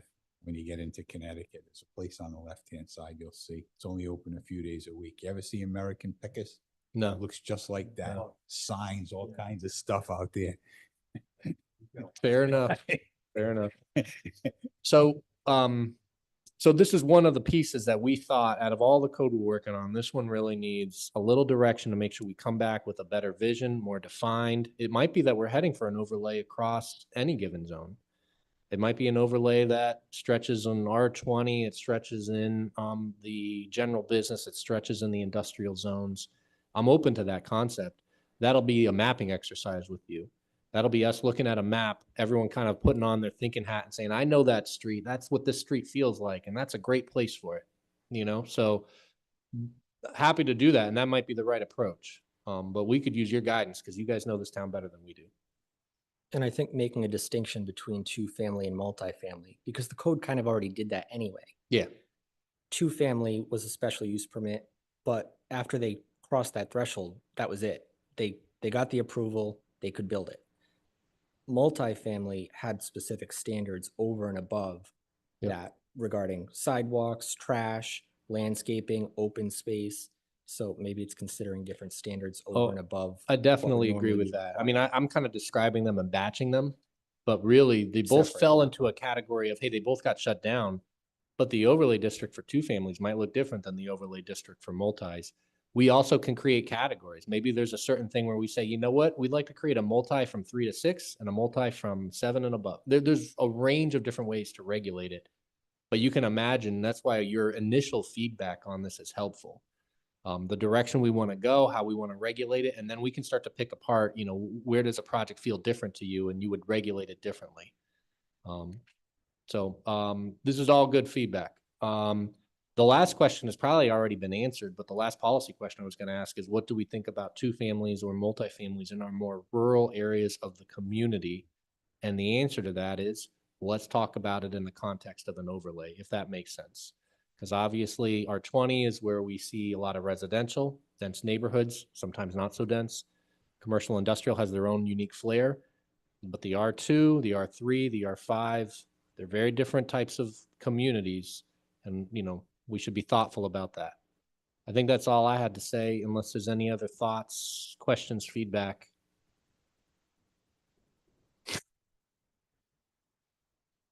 I mean, I'm open to your feedback, but I'll put it to you this way. If we're going to go through a mapping exercise, and we're going to draw circles where we think it's appropriate, Glenn's going to come with scissors and he's going to cut off a certain portion of the community from the exercise. Now, I think what we'll do is we'll come ready for maybe a little more thought on this. And I could see the next meeting. Why don't we plan on 5:30 work session? We're going to do a mapping exercise. We're going to get a map. We're going to all talk about where it's appropriate. So I guess, you know, to some degree, just come to the meeting kind of ready and comfortable, ready to, you know, get into what does this neighborhood look like? What does it feel like? All of that fun stuff. We'll probably end up referencing some GIS mapping because it's better to zoom in, zoom back out. Hey, here's a dense neighborhood. What does it look like? Zoom back out. This looks like a great place for it.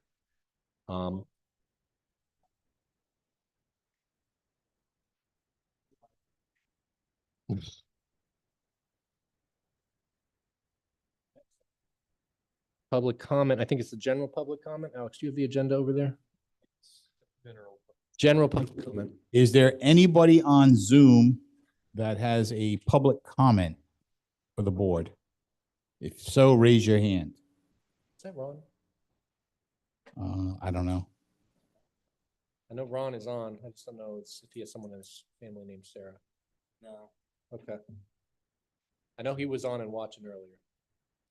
There were a few people I recognized. Okay, seeing none, I will entertain a motion to adjourn.